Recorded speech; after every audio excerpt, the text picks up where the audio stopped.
This episode contains sensitive content. Listener discretion is advised.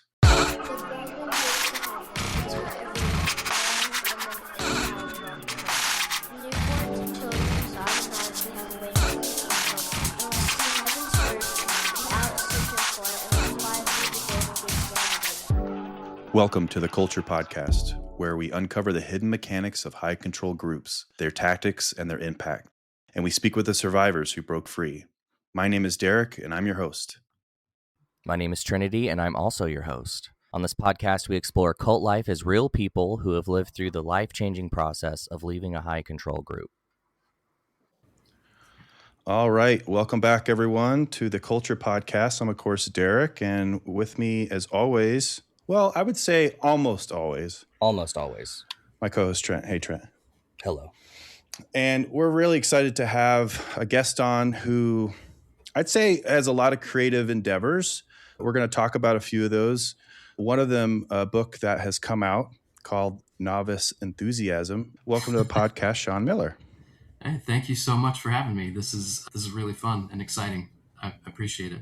Yeah, I'm super happy that we connected, and I think, our listeners, our viewers, I think that they're really going to resonate with you and your lived experience and our conversation. One of the things I really enjoy about talking with people that have come out of high control groups is to kind of see where they land post putting on the new personality.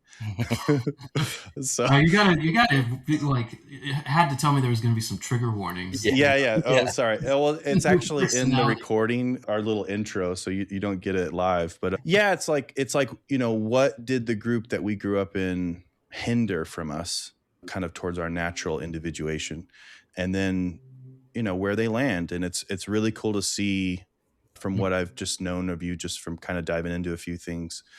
Like, you're in a really, really great creative place that growing up as a Jehovah's Witness, we weren't authored to have. Yeah. Thank you for putting it that way. That's exactly right. There was something you said that I just kind of want to, call out. You said that you talk to people and focus on, how the cult took opportunities away from us. But I think the reason I decided to do this podcast with you guys is because you also focus on the where did they land. Yeah.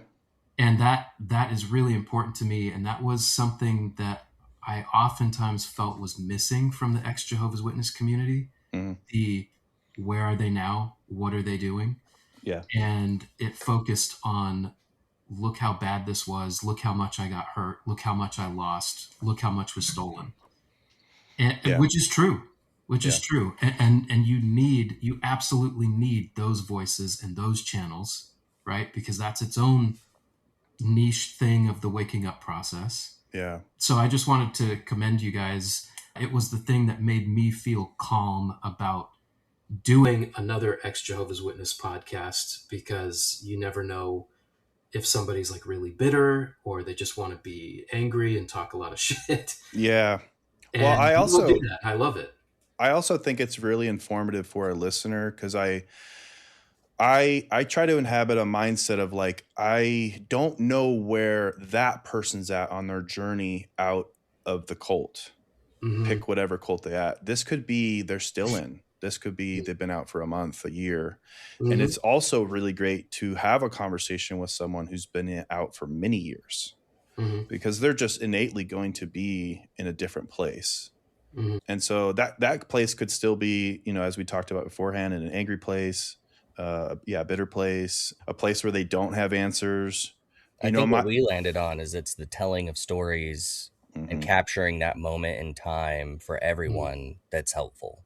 Mm-hmm. It's not even necessary. That's why we don't have such strong opinions and why we don't rant and rave about, Yeah, I really appreciate that about this podcast. So I know I kind of derailed your question there. No, I mean, that's a really cool thing as well. It's intentionally conversational also. So, hopefully listeners and viewers on Patreon know what to expect, that they're just like, they're constantly interrupting each other, but this is real talk. This is real conversations, and I just want it to be that way. So, but yeah, so little bit about you. I'd love to know a little bit about who you are now, like, and kind of who you are. And we've kind of touched on the creative aspect. Mm-hmm. Yeah. And can you also connect you and Derek and how you got on the pod? Oh, of course. Yeah, yeah, for sure. So, to answer the first part way back, yes, I was a Jehovah's Witness. I was born in. My parents were witnesses before I was born, so I was literally born in, not knowing anything else. And then, if you want to know the details of my career as a witness, I'm happy to get into that with you. But We'll yeah, get your as of right, credentials soon. please, yeah, that's how you know. So, yeah, right now I'm in the creative industry. I got my start in comic books, and I did that for a few years. Probably like, when all the kids were still small, like I was pretty focused on just doing comics and making a living doing that. And then kind of, took a little bit of a detour into graphic design, working in corporate environment because, you got to pay the bills. Comics don't really pay the bills. And it's been a really interesting journey, like artistically, kind of going from industry to industry, just following what I sometimes think would have been the natural path of my 20s. Mm-hmm. Yeah. If I had my 20s, if I actually had like a normal, young adulthood Like a and discovery phase at the proper time. exactly, Yeah. exactly. A discovery phase would have been great. And I had moments and flashes of that as a witness. I was always creative and was always drawn to like music and stuff like that. But it was never really framed as anything that could be a viable career, primarily because it was like a self-aggrandizing practice. Yeah. It was like, well, art is a very selfish thing. Like it's very beautiful, but it's also very selfish because it requires so much of your time to get good at it. So this would Selfish in the true sense of the word, that you have to be self-focused, inwardly focused, and correct, promote correct. yourself as worthy of, paying X amount for your art. I went through this as an artist and witness myself, and it is Yeah, challenging to yeah. Thank, balance. thank you. I would love to talk to you and drill down on that in a moment. But thanks for saying that because that was something that I didn't expect would happen in a creative career. It's not the talent or the skills, it's the mindset of the person thinking it like, can I even do this? Am I allowed to even want this?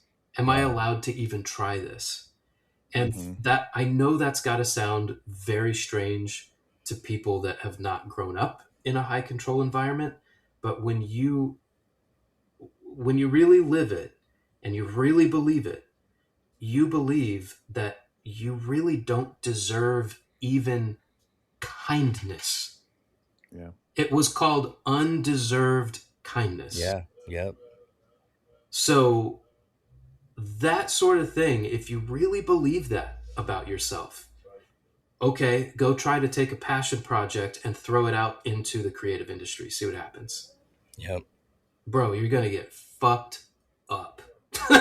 Cooked, and not in the good way. Yeah, but if you're I think what happened for me is I did get cooked in a sense, but that feeling in itself was just so new that I was like, that doesn't feel good, but I kind of like it, Yeah. because everything else was just so rigid and performative and just so like dialed in and turned up really loud, especially if you were a witness in the 90s Yeah. and Hmm. like mid 2000s.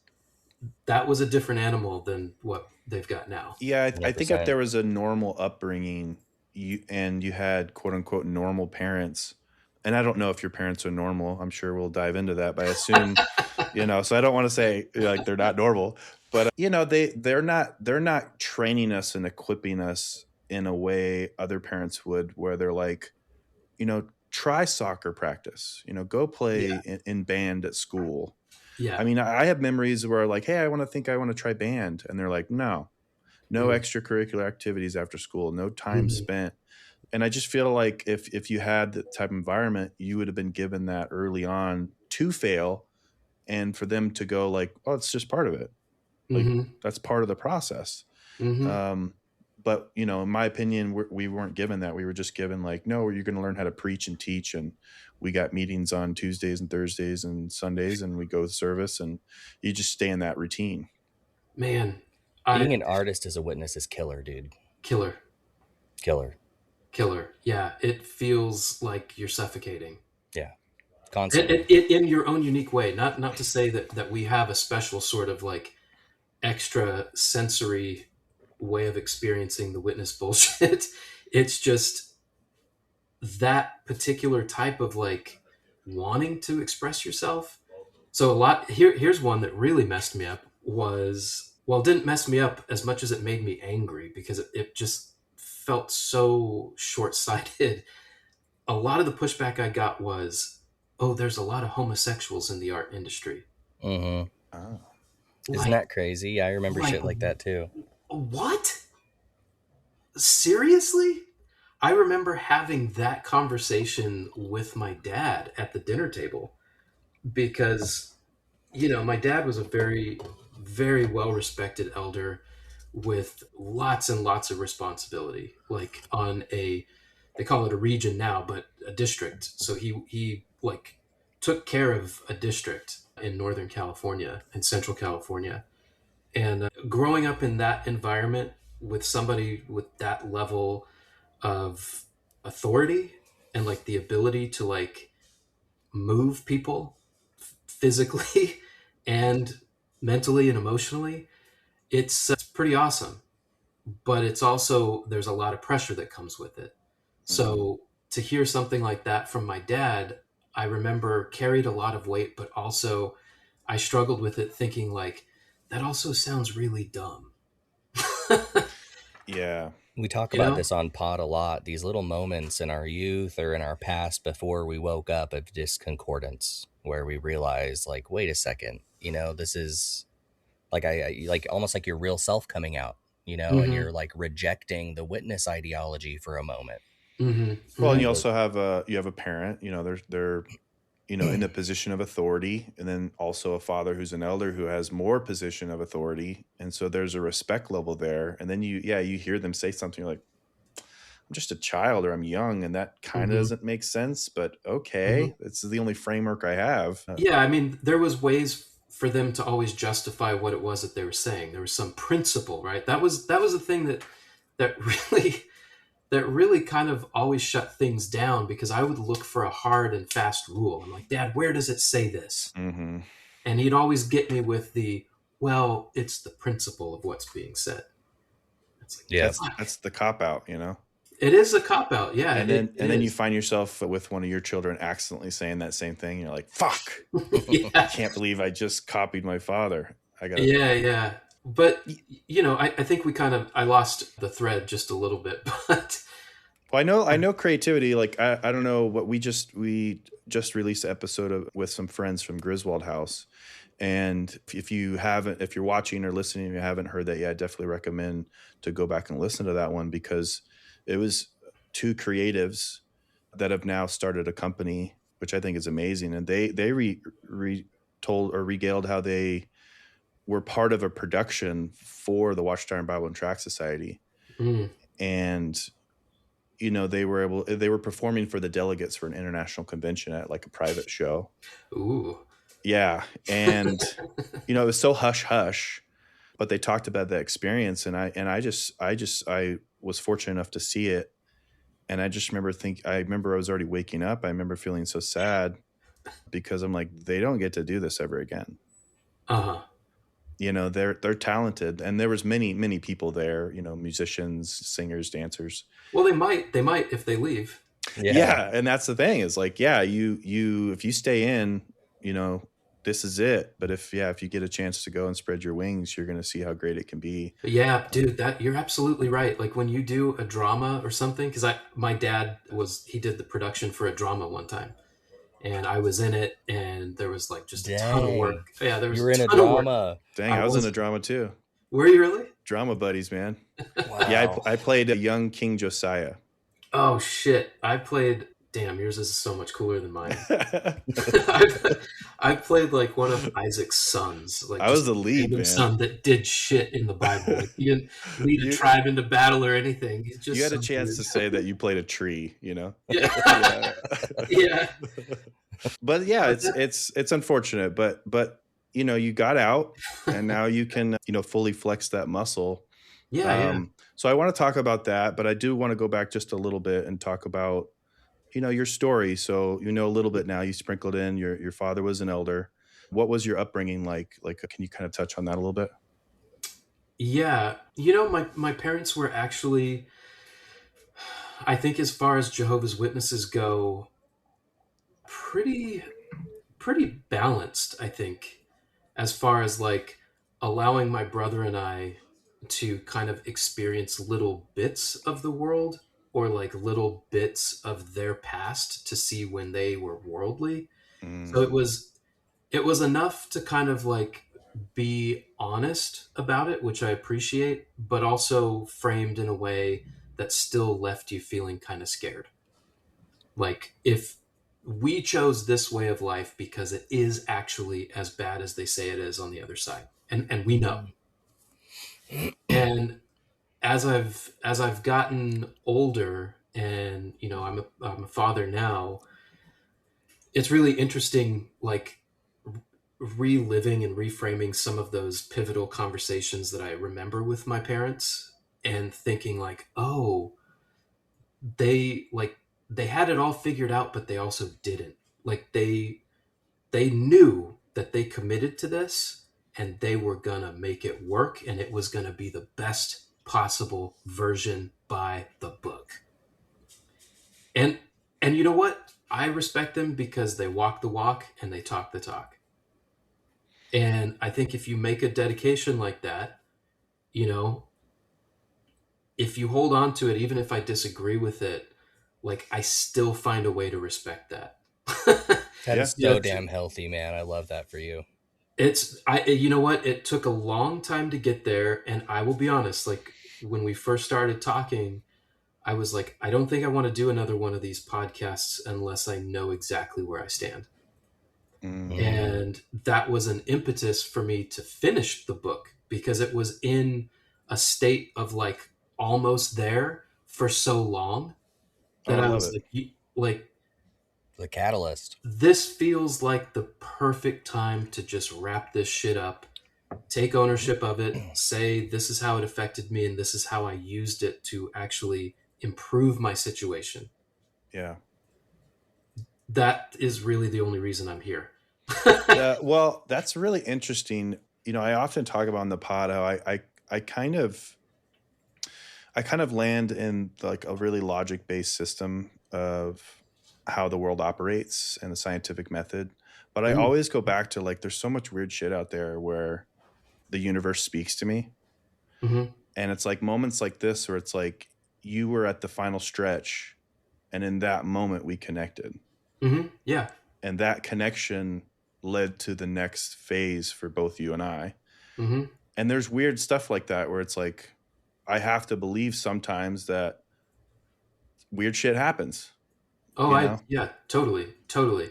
Like, I felt like my personal responsibility and accountability to coming onto your show, like, I look at your show as an artistic practice, right? Mhm. It takes time and energy and a lot of thought and a lot of care that people don't understand that's running in the background every single time you guys sit down and start talking into a mic, Yeah. right? Every time. It's a creative practice. So me and the type of work that I do, I'm not going to come disrespect your creative practice by not having a clear understanding of where I'm at because it would have just devolved into look how goofy and look how shitty this religion is that we used to belong to. Right, Yeah. right, right, right, right. That doesn't do anybody any good. No. Not at the stage that we are at. And I felt like I understood your audience and what you were doing. And I vibe with it a lot. Like it resonates with me a lot. And it was just, to your credit, like, all right, man, like, am I going to finish this book or not? I think it's so great, and I think when people do finally get their hands on it, I told you before we started recording, it's really great. I think Thank it's, you. in Thank my you. opinion, it's a great sprinkle of lived experience and your own dialogue, obviously your own thoughts, and your story, but there's a message. It's Mm-hmm. very intentional about what your lived experience can be for Mm-hmm. others. So I guess I do want to dive in that. I don't want to speak for you. No, please. Back in 2018, where were you at? Oh, do we touch on everything you wanted about early life? Because we moved on. Oh yeah, sorry. No, I'll throw in a little bit more that I We'll think would sprinkle be in. beneficial. Yeah. So I I was a auxiliary pioneer, got baptized, What age? regular. I think I was like 16, 16, and honestly, Late I, bloomer. oh, I know, right? my dad was my dad was getting real antsy about it. It was like, listen, I can't boss people around if my kid's not baptized yet. Yeah. Yeah, so then I was a regular pioneer, ministerial servant, climbing the ladder, like eventually would have been an elder, just that sort of trajectory. Yeah. I was actually really good in the field ministry. I I thought bet. pioneer school was a complete waste of time. I hated pioneer school. It was unbelievably boring. And I felt like, if you just show up at somebody's door and you know that they don't really want you to be there, you gotta like play it different. Like you gotta be cool. You Yeah. gotta be relaxed. You gotta be chill. So I kind of just developed my own style of, informal witnessing, and I used the same presentation and the same scripture for like 12 years. Wow. Hey, Do if you it still know works, it? Can you tell me what it is? I'm dying to know. Sure, man. you You gotta want to hear put something yourself. funny, dude? So I kept the only book that I kept was my old Bible. Okay, yeah, the OG Bible that you The had. old Jew, yeah, before it went Yeah. silver. So Okay. there's a spot in my Bible that's discolored from me touching that spot, reading the Oh my scripture at a door gosh. Wow. so Awesome. much. And my girlfriend she's not a witness or ever has been or anything like that. So she was like, what was it like? Can you show me? So I got my Bible out and I did my presentation for her. And before I could finish, she was like, okay, all right, got it. I don't ever want to hear that ever again. Yeah. I don't know who But that person is. it's basically the scripture is Psalms 83:18. 318. Well, maybe not the one where Jehovah's name is. It's the one about the Bible being a light to your roadway and a Oh, lamp okay, to your okay. foot. Psalms 183:18. I think that's it. Oh, okay, yeah, yeah. So essentially, the presentation was, hey, can I read you the scripture? Probably take about 30 seconds, and then quickly go into, you know, in my experience in my life, the Bible has been a light to my roadway. It's given me a way to go, but it's been a light to my path, which is right immediately in front of me, right? So, it helps me make decisions I'm faced with now and for the future, and I really like it. So it was like, here's how it worked for me. If it works for you, cool. I only wanted like 40 seconds of your time. And then I would leave the book, the Bible Teach, What Does the Bible Really Teach book. So you're supposed to give them a tract or something, right? I just go straight to book. Right for That it. is so Boom, funny, bam. dude. You're a real one. Because I actually used to do the same thing, dude. I used to start with Bible study, and Hmm. it worked.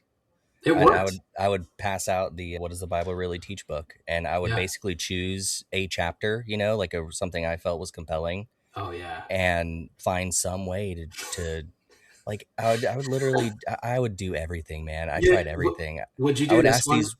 Would Oh, you do what? this trick? Would you do this trick when you would like open to the chapter and read a paragraph? Like, would you do a paragraph live at the door and then have them answer the question? And Oh boy. if they did it, you just go, boom, you just had a Bible study. How long did Yeah, that take? 100%. Minutes? Wow. Great. See you next week. 100%. But I usually Easy. I would really sneak it in because I It's wouldn't read the impressive. paragraph. I would summarize the paragraph and then like summarize the answer to the question for Uh-huh. them, and then just be like, "Hey, it's that easy, man." You Ooh, you guys clearly had more Holy Spirit than me. That's for no, sure. no. Clearly, I like it. Trent's has a more subtle way of brainwashing the person. Just kind exactly, of, exactly. very lovingly bringing them in, and I come in and just bop them on the nose and go, "All right, see ya. I'll be right back." What That's a trip, amazing. man. Yeah. Did you get enjoyment out of the field service? It sounds like you did. Yeah, honestly, dude, I I did. really did, because I always had a problem with there being a lack of like a communal outreach program. Yeah. Mhm. I always thought, like other churches did that right, where it's like you're actually helping people with food, clothes, shelter, whatever. Yeah. So, to my parents' credit, they taught me how to be generous with your resources and your time and your money. And my parents were very classy, still are, but very, very classy people, a high standard for like, nothing showy, but quality, No showy display of one's means. No, no, they knew how to do it in other subtle ways that was very like tasteful, right? They had Nice. taste. So sometimes in Stockton, where I grew up, our congregation was assigned to like some really bad parts of this town, like really bad. And my mom would take us, my brother and I mean, we looked like little 1950s Leave It to Beaver Yeah, yeah. in like the fucking ghetto. and I think that that's really what our only protection was, is that we were just so out of place that nobody Mhm. wanted to fuck with us. Yeah. Yeah. It's like these guys are clearly out of their mind. Yeah. Yeah. Don't talk to them. Yeah. And when we would talk to them, sometimes we would go buy groceries for people. Mm. Wow. Sometimes my mom would take her Bible study shopping and buy them a dress and like pantyhose and get their hair done. And like, they I really, really liked that part of it. So That's there were, really generous. well, I mean, if you're gonna say like we're the only religion that does what Jesus did Right. correctly, well, yeah, So I you gotta, guys really gotta get you believed and you something. were after that Christ-like Oh yeah, personality. yeah. Like there's levels to belief, right? Yeah. Sure. Well, we talk about that There, all the time. it's funny. Like I found out very quickly, and I think this might have had something to do with my waking up process. But as a small kid, I was around like really high level decision making that was happening on like an organizational level for the district and congregation. My dad, I learned a lot from him just by observation. And a person's like rank within the religion does not necessarily correspond with what they believe. Yeah. And when I saw that difference, The um, dissonance. it was dissonance. It was like, okay, I know who my real brothers are. This guy's a phony. This person's rubbing me wrong. And then when I left, it still was working, where I was like, okay, now I'm in a new community that's the ex JW community. And that shit still exists, even in the Mhm. ex, it's a different climb, but the same mindset still exists. And you got to be very careful. Sounds like you've always had pretty high intuition. Yeah. Yeah, I think so, and I think that's one of the benefits of growing up with my parents being the types of witnesses they were. It put me in contact with so many different people Mhm. from all across the spectrum, like mentally, emotionally, spiritually, financially, Yeah. all of it. And when you get that sort of like ground level exposure as a child, that's an invaluable education. Yeah. 100%. That's street smart stuff for Mm-hmm. witness kids. Mm-hmm. Mm-hmm. So you're in it. You're a ministerial servant. Mm-hmm. Oh, right. Parents Sorry. are great. Get to the finish line, I promise. Yeah, so the parents are great, for you. Yeah. And were you married at this time? Ministerial servant, married? So at that time, I was in my 20s and started getting reproved, which led to an eventual disfellowshipping Mm. because, a guy who's never had sex before, who is interested in girls. Yeah. And at the time I was a waiter at a very popular restaurant, and the opportunity to just go out and party and stuff was so high, and it you know I was a very curious person, I'll just say I bet that. you had some fun though, despite getting uh reproved. Or do you I still feel did. guilty about it today? It's either one or the That's other. excellent question. I carried that guilt with me even outside of the organization, Yeah. which is Yeah. so weird. And that's how deep that brainwashing goes. Another one of the And things that Trent and I often talk about is how multiple emotions, feelings, thoughts can exist all at once. mhm, So while you don't believe and you're out, you still carry stuff like that. mhm. It's not easy to immediately just rewrite your entire brain and reconstruct all, very quickly. It's Mhm. mixed, it's muddy up in our brains. Mhm. And so I can totally relate to that. But not to cut you off, where do you feel you land with that That's one? what, so now I've gotten to the place where I forgive myself, where it's like you did absolutely nothing wrong. That was just normal person behavior. You did nothing wrong. Mm-hmm. And nobody got hurt. You know? Yeah. So it's absurd. So, but that actually got me disfellowshipped because there was, I really wanted a relationship. I wanted to experience like love and falling in love and being an artist. I was drawn to music, and all the music I listened to was like, very, very romantic in the sense that it was about pining for somebody. Or, it's like indie rock and loud, aggressive noise rock, but it's all about love. Can you name some bands from your youth? Yeah, actually, so I listened to a lot of Ryan Adams. I don't want to say him just because it turned out he was kind of a creeper. Okay. But Yeah, I think I saw Ryan Adams live. Yeah. yeah, I did too. Yeah, it was an excellent show. But his album Love Is Hell, really good. I mean, really, really awesome. And then I'm a big Lenny Kravitz fan, particularly like the first four albums where Yeah, he's that's some kind of good doing shit. everything analog, Yeah. everything sound like you can hear the room he's in. You can hear him like apologizing to Lisa Bonet. You can hear that Oh, I love it's it. not gonna work. Yeah. Like that shit sounds so good to me. And yeah, I was experiencing those feelings secondhand through the art that I was consuming. Totally get it. And I wanted to experience it for myself. And yeah, I mean that got me in trouble because I fell in love with someone who ended up becoming my wife, and we were married for almost 12 years. Wow, okay. Had At three. the time before all the marriage, and did you turn yourself in? Yeah, I turned myself in Yeah. every time. Yeah, Me because too. I actually got caught the first time I got a private reproof was my dad caught me looking at porn. This is actually a very funny story, and this is like one of the most embarrassing stories I have. So I think Uh, telling it on your show will help me to just kind of like put it to rest. oh, that's big, Love it. man. Yeah. Yeah. Catharsis. so so at like I want to say I was like 14, 13, 14, somewhere around there. My parents were like remodeling their house like from top to bottom. So we were kind of like camping inside the frame of our home.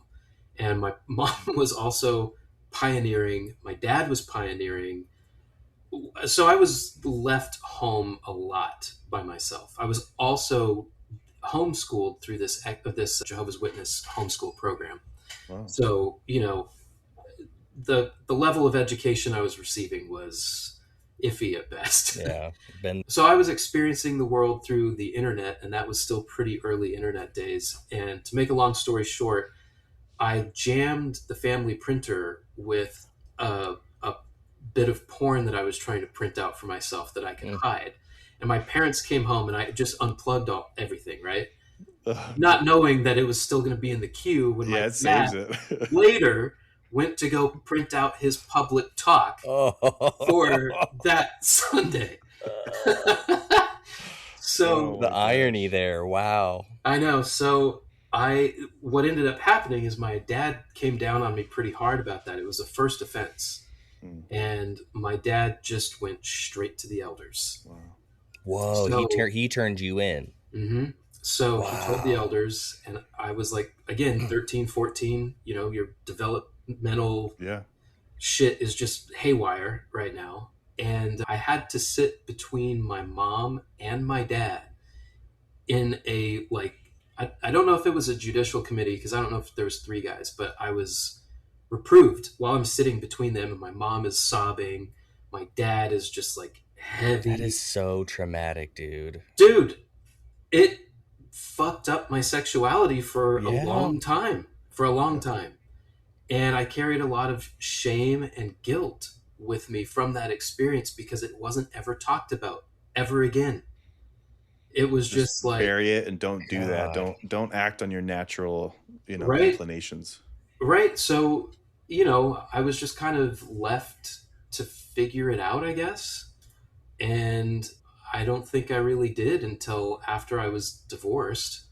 You know, it's interesting that you bring this up, and I'm really thankful that you do, because we've touched on porn and kind of, male, growing up, but it's also female. They don't like to talk like they talk about it as much as we do, but Hmm. it's ultra common.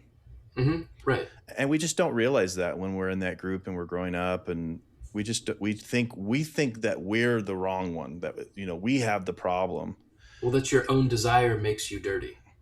Yeah, and it's come up a few times, and so I'm grateful that you brought it up again. And it's like, no, it's not. It's fine. Right. Right. Right. These are normal things, and we were made to feel guilt and shame about it. Now, granted, there's forms of pornography that we all know. It's like, that's not healthy. Right. Hmm. But I'm glad you brought it up, because it's like, the more times that voices can come out and say, hey, this was something that happened when I was younger, we can also bring light to this being a norm. Yeah, I mean, I'm like I said, I'm a parent, and I have 2 of my kids are teenage boys. So it's like I'm not an idiot. They Yeah. have more access to the internet than I ever did at their Yeah. age.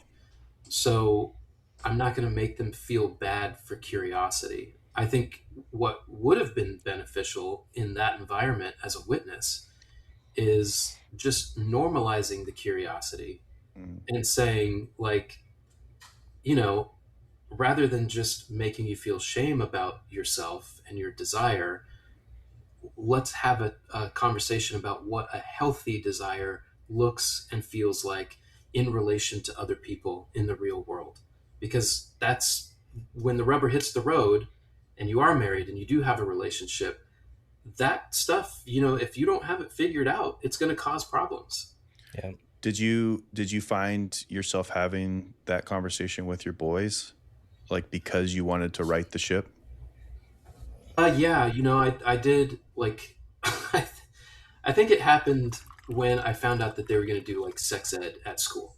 Yeah. And I'm like, okay, that's fine. Like, I remember doing that. But then I also wanted to like check in, like, okay, so the mechanics of this stuff, but like, how do you feel about it? Like, are you attracted to somebody of the same sex? That's fine. Like, just feel comfortable about talking about it because it's a natural part of being a person. So you shouldn't feel any shame about just being who you are. Like, talk Yeah. to me, and if you got any problems like or issues, like, It, I'll try to help you out. it was received pretty well. Yeah, yeah, totally. And I just want to go another layer deep. Like, when you were having those conversations, was there a part of you that was like, I'm doing it?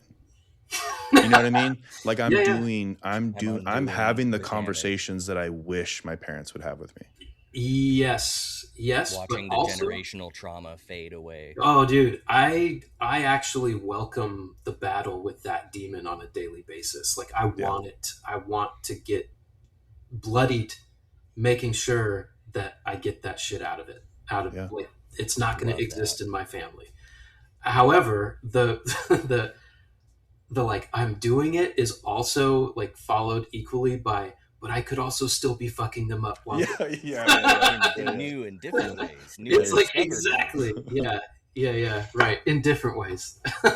Well, yeah, there's no, I mean, ironically, we felt like we had the playbook, we had the Bible, we had, the manuscript for life. But the reality is, there's no main manuscript, because everyone's so different.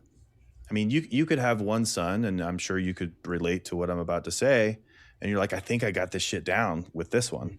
Hmm. And then the next son is like, they're totally different. Hmm. Um, and so it's like, you kind of have, in my opinion, not being a father, I just have my greyhound, bless her heart, where it's like I'm still learning as we go. I kind of have a framework, I kind of have an idea, but I have to tailor it.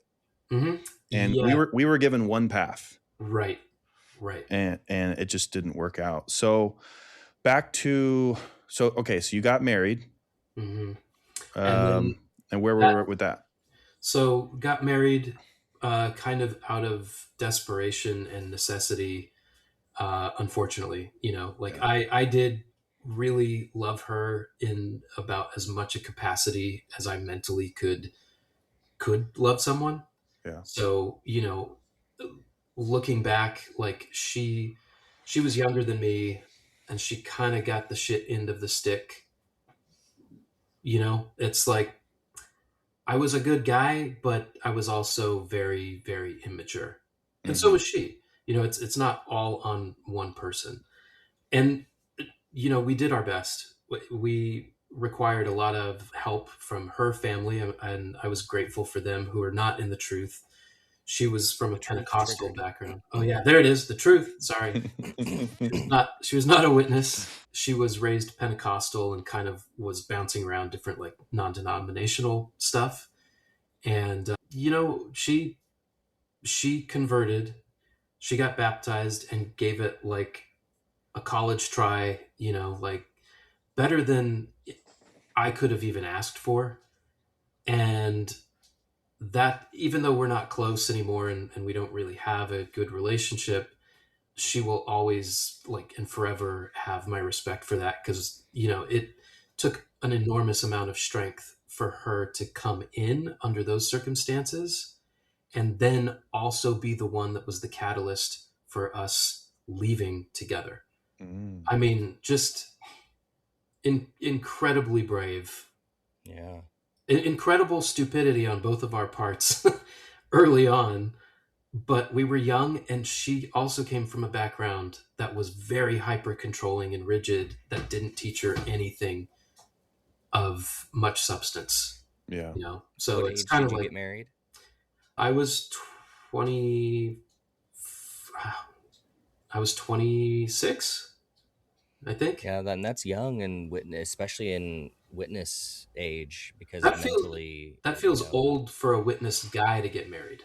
26. well, okay, maybe. Yeah. Yeah, I think anytime anyone's married in their 20s, I immediately go like, "Are you Christian?" But Yeah. yeah, yeah, yeah, right. By 90s witness standards, I think 25 was like, how come you're not dating anybody yet? Yeah. Why aren't you I was engaged? 20 when I got married. Yeah, I Wow. was 20. And it Yeah. was like the same thing of like we were really stupid, but we did really love each other as Mhm. much as we could. And then like the religion separated us, but we still Mhm. co-parent. We're still in each other's lives. We have a Mhm. kid together, so works out great. But it's good that you have that respect for her, man, because yeah, that is a lot. So it sounds like she had a big part in taking you guys out. Yeah, I mean, I don't think I would have done it if it wasn't for her. And there's one conversation that I remember. I don't think I'll ever forget. It was in our kitchen, and we were having some issues in our marriage, and we were both still committed. And I remember cooking, and she was like, "I'm gonna read A Crisis of Conscience," and I was just Mm. like, "The What? fuck you are," because I had already been disfellowshipped once, and I remember the conversation being pretty intense, and I think I even like raised my voice and yelled, and I was like, "I am never experiencing that again," and she was just kind of like, she respected that. She was like, I understand. So you do you, but I'm going to do me. And she did. And I was just kind of like, I wanted to know what it said. Yeah. Yeah, the curiosity got you. But it also was a cowardly thing, because I was like, well, at least my hands are clean, Right. because I didn't read it. Yeah. So I don't think I'm For going to get in trouble. context for people that may be listening or watching the video, can you kind of tell what crisis of conscience is for the listeners? Sure, sure. Yeah, I forget. I'm assuming your audience is mostly ex Jehovah's Witnesses, but for anybody who's not from that background, a crisis of conscience is a kind of like an expose on the leadership, and not any particular member of the leadership, but the actual structure of the way the leadership works. It's the whole organizational structure that is called into question. And it's by one of the guys that was from the top. And he claimed to And be anointed, right? At one claimed to be point. anointed. And Yeah. then, which is like the highest, that means you're literally in God and Jesus, in Like, heaven with God and Jesus, yeah, there's Jehovah, Jesus, and you. and Like, 144,000 people, and that's it. And so yeah, he right. was, for him to flip was a big deal. Huge. Big deal. And he also had like a lot of involvement in policy change and the writing and doctrinal teaching and all that kind of stuff. Like, he was a guy that was kind of helping build the Yeah. infrastructure for what we have now. Yeah, he's basically on the board of directors. Mm-hmm. Yeah, it was a book that was published in '83, Crisis of Conscience, Raymond Franz. So if anyone is curious, check it out. If you're an XJ Dub or someone that is a Jehovah's Witness, why don't you go ahead and give that a little read? Yeah. It's a beautifully written book, and it did not meet any of my expectations, Yeah. which was going to be, this is going to be bullshit and Apostate apostate rambling. garbage. Well, the thing about, I think, which makes it also so impactful beyond the position he held was his love and humility throughout the entire process. Yeah. I never felt like Mhm. he was, I mean, the title's apt. Mhm. I never felt like he was just attacking everything. He was just like, none of this makes sense. Yeah, right, right. And I So like that approach. she read it. I don't know if she read the full thing. I mean, she got like a quarter of the way through, and she knew at that point, she's like, "Yeah, we're out." And I'm like, "Did you read the whole thing?" And she's like, "I don't have to." Wow. And I was like, "Okay, well, where are you at?" And she just started like telling me some things that I remember as a kid. Oh, because you were having those organizational conversations with that. Organizational conversations and changes that I Yep. experienced in real time that I have memories of, because it was ways to confirm the faith and the belief. So now this is programming that she's talking about. Yep.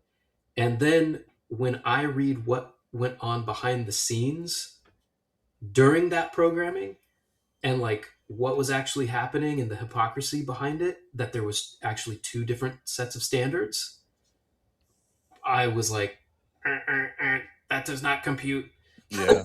Yeah. And it broke my heart. Like, it broke my brain first, but it ultimately broke my heart. And from there, I just fell down like an ex Jehovah's Witness YouTube rabbit hole and Yep. stayed there for probably 3 years. As we all do. So you Yeah. seem like a multi-layered guy, and I appreciate that about you 100%. And so I'm curious when, and I don't dig in like this for everyone, but I feel like in your case you're gonna have a good answer. So no Okay. pressure. But Uh-oh.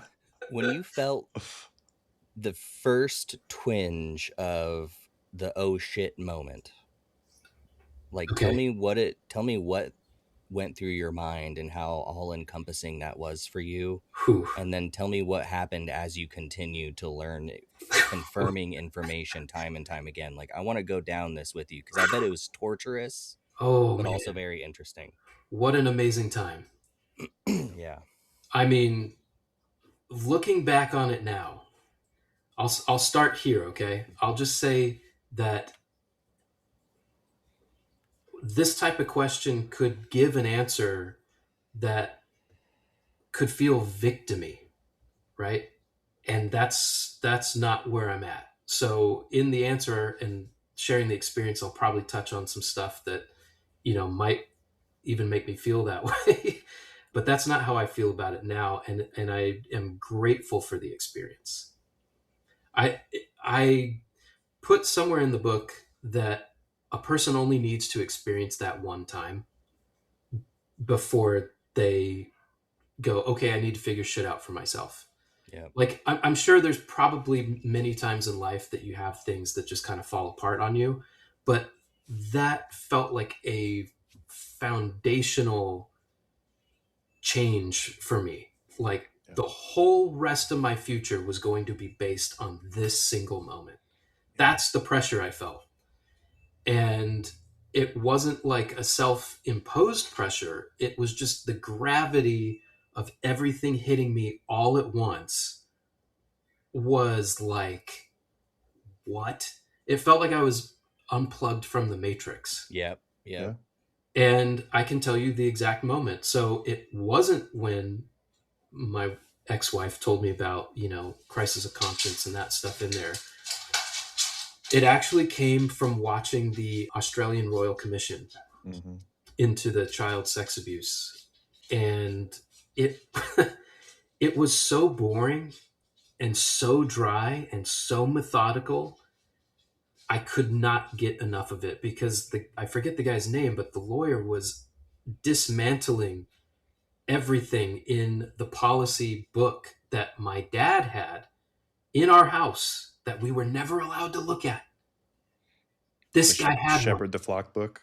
Yep, this guy had one on public display, and he's reading everything in the it. secret tome of cult. It's the corporate handbook. It's incredible, and I was just like, holy shit, this guy.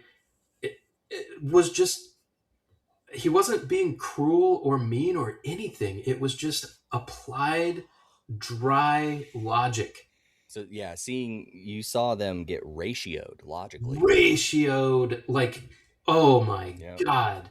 Those guys looked like deer in the headlights on that stand. And I was like, I don't obviously know those elders, but I know that elder. I'm like, I know that fucking guy. That fucking guy was in my judicial committee, and that fucking guy disfellowshipped me. I know that fucking guy. Let me see what you got to say. Come on, little louder, please. Yeah. Nothing. Yeah. Absolute, flaccid, just like the weakest men I've ever seen in my life. And then here comes Jeffrey Jackson. Oh boy, the big guy. JJ. Old JJ, he's going to knock one out of the park, and he's going to reaffirm my faith right now because I serve the one true God, Jehovah. Yeah, the whole time you're talking about this, I'm thinking, we have these pillars that are holding everything together. Yes, yes. Pillars of the congregation. And it's like, the book, The Christ of Conscience, okay, one of these pillars fell. Then the Australian Royal Commission, it's like, it's starting to topple. Whoa, it's a little shaky. Come on, JJ, put it back up. Come on, buddy. You want him to see him come in like Samson, right? Yeah. Just like, oh yeah, we know you're one of Christ's brothers, and Holy Spirit operates on you. Let's fucking see it, buddy. Paul. Let's do it. Let's go. Bring it. And it was just, yeah. Like, what? Turd sandwich. And he left those guys that were actually there, those elders. He left those guys high and dry.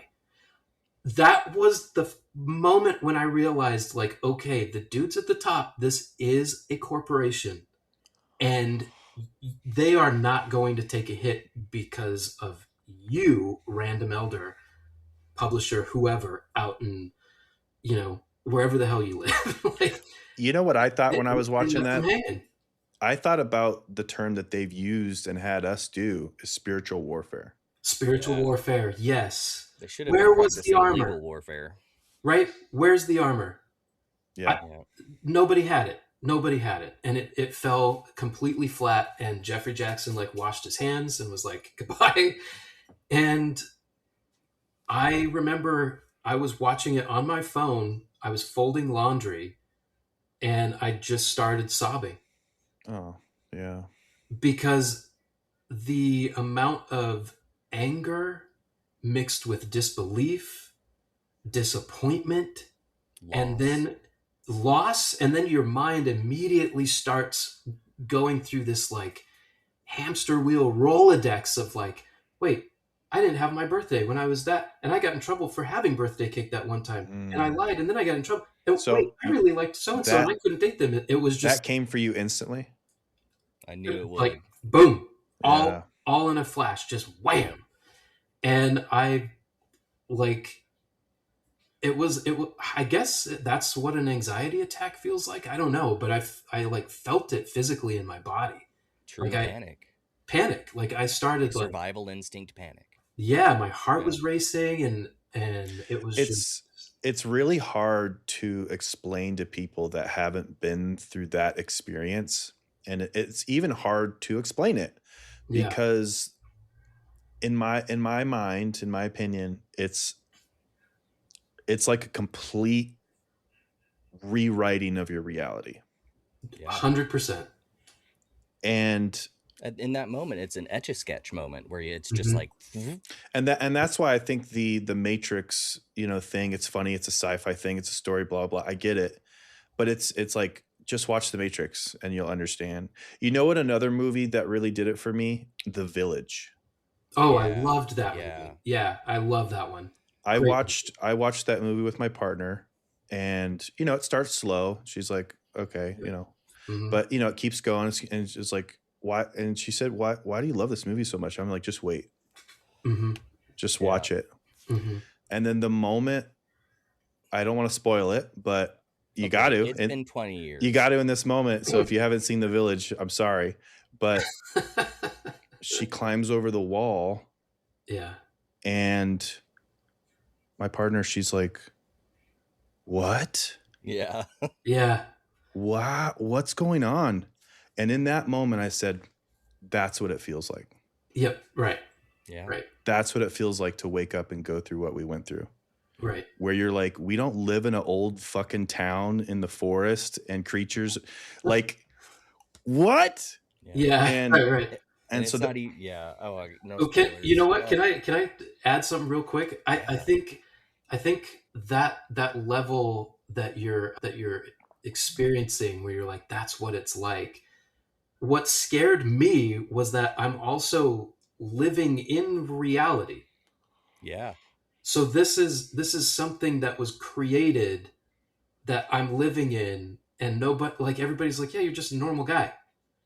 And then that's what really freaked me out. It was like, I've been going this long and this far under these beliefs, and like, there's no safety net.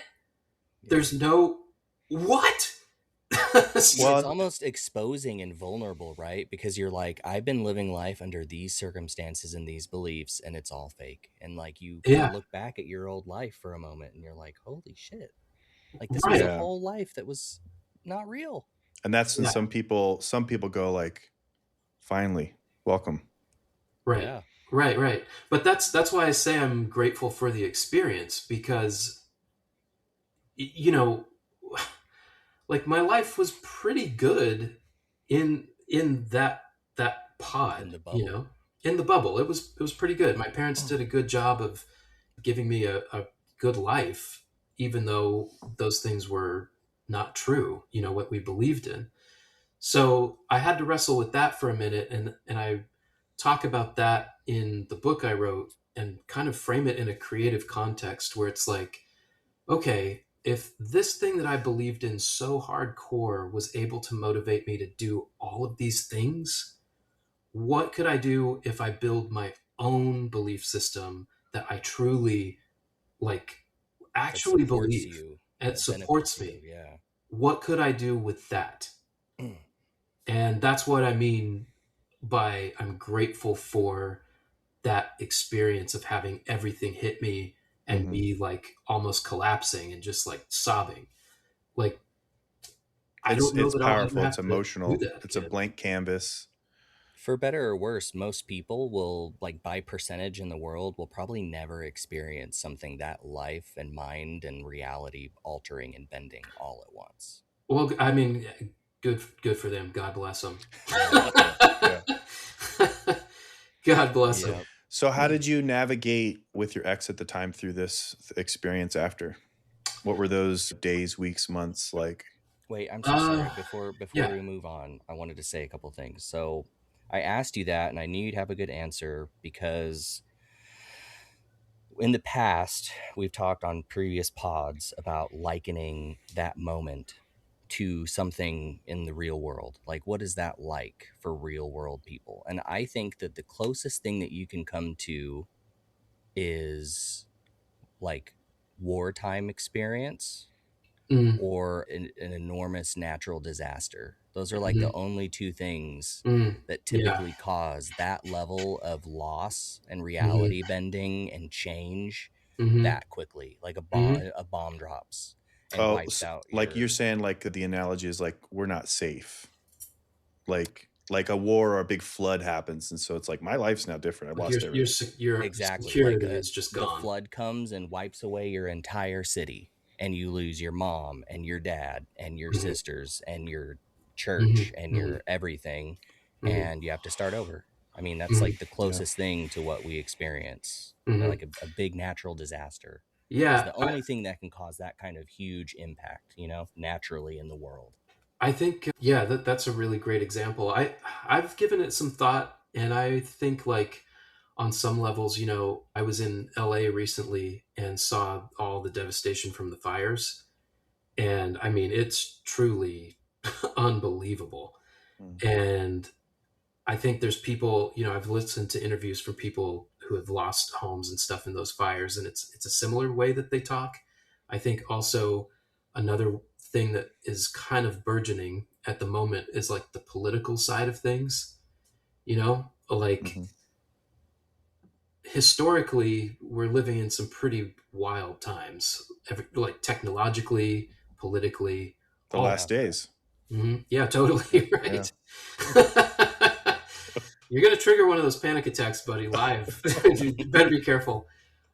Uh, But I think people who have aligned with a political party that has failed them so badly on both sides, it's easy to pick on one side in particular right now. mhm. But that sort of thing where your ideology is attached to something and that falls, I think that's a very similar thing as yep, well. yep, yep. No, that's a good point. Yeah. I've seen people on that side also have a waking up experience. Hmm. And so it just goes to show you the power of influence and control that Well, you could see these things happening and I, I have think your take. I think it's important, conversations like this one, podcasts that are meant to inform people, not just to like say, hey, this happened or is going on, but if you're also experiencing this, look what you can do. Like, this Yeah. is something that helped this person in a similar experience. You'll be all right. You'll be Yep. fine. There is life on the other side. It's going to be tough, but that's not a confirmation that what you learned in there is true. Just Yep. because you experience adversity and things fall apart does not mean that they were right and Jehovah removed his blessing from you. For sure, for That sure. was something that I had to like unwind for myself because I knew if I didn't, like I would definitely go back. Yeah. Yeah. I lost too And much. and Like and some I'm people just do. people. Yeah. Some people do. They're like, I can't. I need the support system. I need the group. And if that's what they need, like by all means, if they need that, then I support that decision. Yeah. But yeah, How do you guys feel about that? I mean, I don't know if you guys get many questions asked of you, but how do you feel about, like, are you guys atheist? Are you agnostic? Do you still have some sort of faith practice? Like, what was it that kind of was the residual, like, things that got left behind, or the holes that were there for you guys that you want to start, Trent? Yeah, I'll go first. Like I said in the beginning, I've kind of always been agnostic because I was raised a witness. But then as soon as I was a voracious reader. I was reading at a very early age and I read like really deep stuff early on. So like I just dove into so much. Like, and I would actually read encyclopedias and science books and stuff like that just for fun. And I was just Mhm. learning so much. So I was kind of agnostic and on the fence my whole life. And I still am. Like, I've seen some weird shit. I've heard some weird stories. I still can't answer life's big questions. I don't know how we got here. I don't know if God is real or not. Mhm. But where I essentially landed, and the reason I'm agnostic, is I think it's okay not to know. I Mhm. think the striving after and figuring out those questions is a big part of our existence and what makes it meaningful. And that it's okay to like think differently over time. I've gone like, I do miss religion sometimes. There's times where Mhm. I don't. There's times where I Mhm. miss the community. Mhm. I miss feeling like I did when I was a witness, like everything was a mystery and like there were Mm. mysterious forces at play in the world. Yeah. Like I miss that feeling a Mm-hmm. lot. Mm-hmm. So yeah, I consider myself agnostic. Like I just, in the sense that I truly don't have answers. I think they're incalculable, Mm-hmm. and even probabilistically, which I'm into. Like I'm into all that. Mm-hmm. Probabilistically, the answer is still basically a coin flip. Mm-hmm. I don't know, man. Yeah. But we've talked to a lot of people, and I basically have a very open mind because we've talked to some people who leave and immediately join another religion, and I I just did that. Yeah, I did that too. I okay, you actually did have that. another Hit me, question tell for you, me. real Yeah. quick. So, you did say that you missed the kind of like the woo woo side of it, Yeah, the right? mystery. Yeah. Yeah. Did you do anything to replace that for yourself, like I to kind of? tried. I earnestly tried, and like tried like tarot and like witchy stuff. Oh, I love tarot. I love tarot too, and Yeah. I ultimately decided like this is a so I decided it's a way for me to randomly generate cards and associate things in my mind and help me figure out things about myself.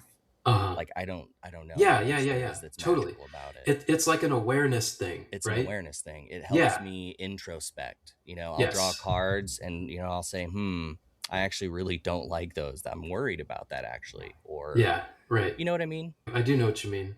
And that's interesting, like, all of those things, that previous way of thinking, including the woo woo stuff, influenced the way you operated in the world on a daily basis. Yeah, So yeah. when that went away, like, what did you use to take its place to kind of be your internal compass? I guess I've used many things, man. Like it's taken me many years. Like I don't think I've fully replaced the spiritual woo woo.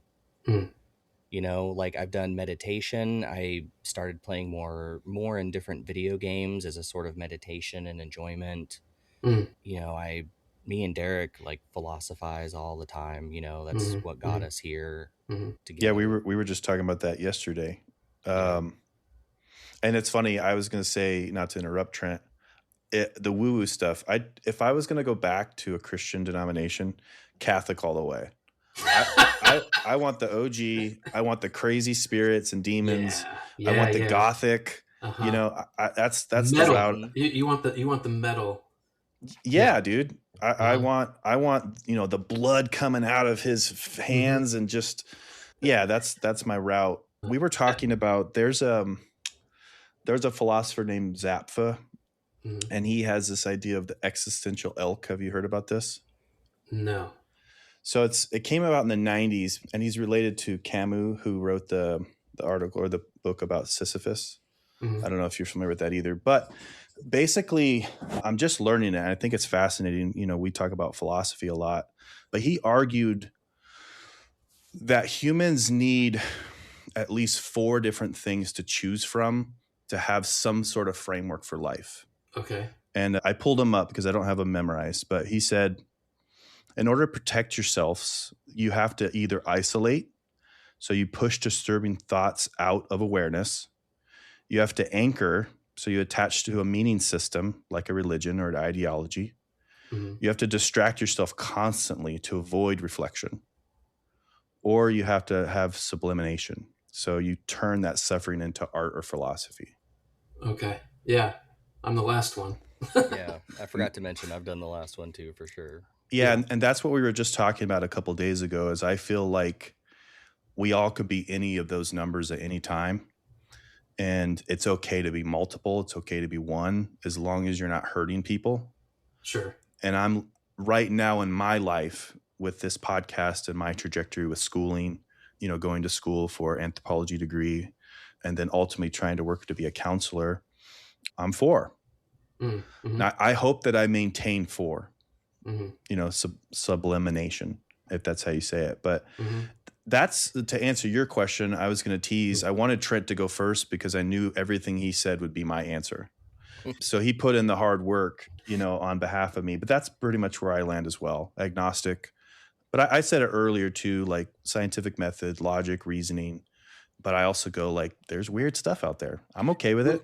Would you mind sharing that list with me? I've never heard of that before, and I like number 4 made so much sense to me. And on a Well, subliminal level, that's what my book is about, essentially, is yeah, I'll kind of share it with building. you. And Yeah. the other half is the existential elk half, which I just did a post about on the Culture Pod, where basically we evolved like an elk, with an elk's antlers grow to protect, to hunt, to fight off, to battle other elk. But the whole thought behind it was eventually the elk's horns get too large and actually become a problem. Mm-hmm. And the relation to us is that's what we've done with our minds, Mm. where it's good how we've evolved, Yeah. but eventually our own minds become the problem. I see. It becomes heavy antlers. Yeah. Yeah. Yeah. And so, yeah, I really like that thought process. I dive into stuff like that all the time, but then I always go back Mm. to this is just another man with another thought. Mm-hmm. Could be wrong. I It could think, be Eric, wrong. I think that we both are slightly like humanists now.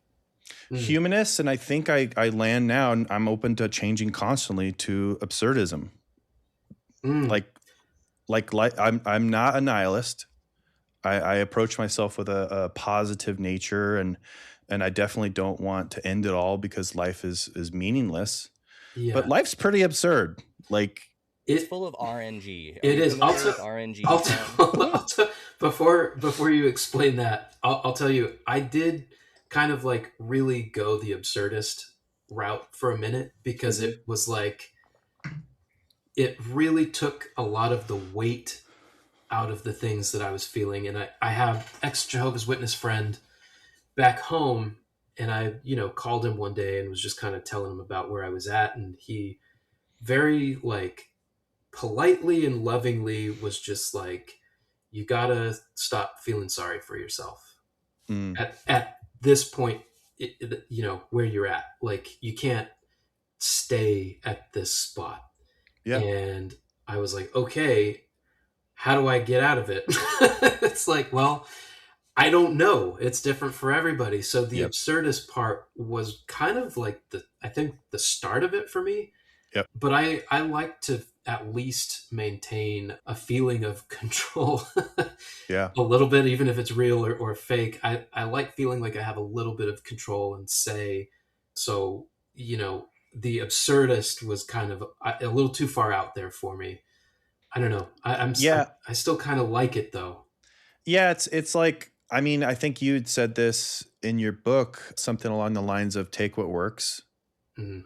and leave the rest. And Yeah. that's a really good mindset. Is like, you don't have to be a Buddhist.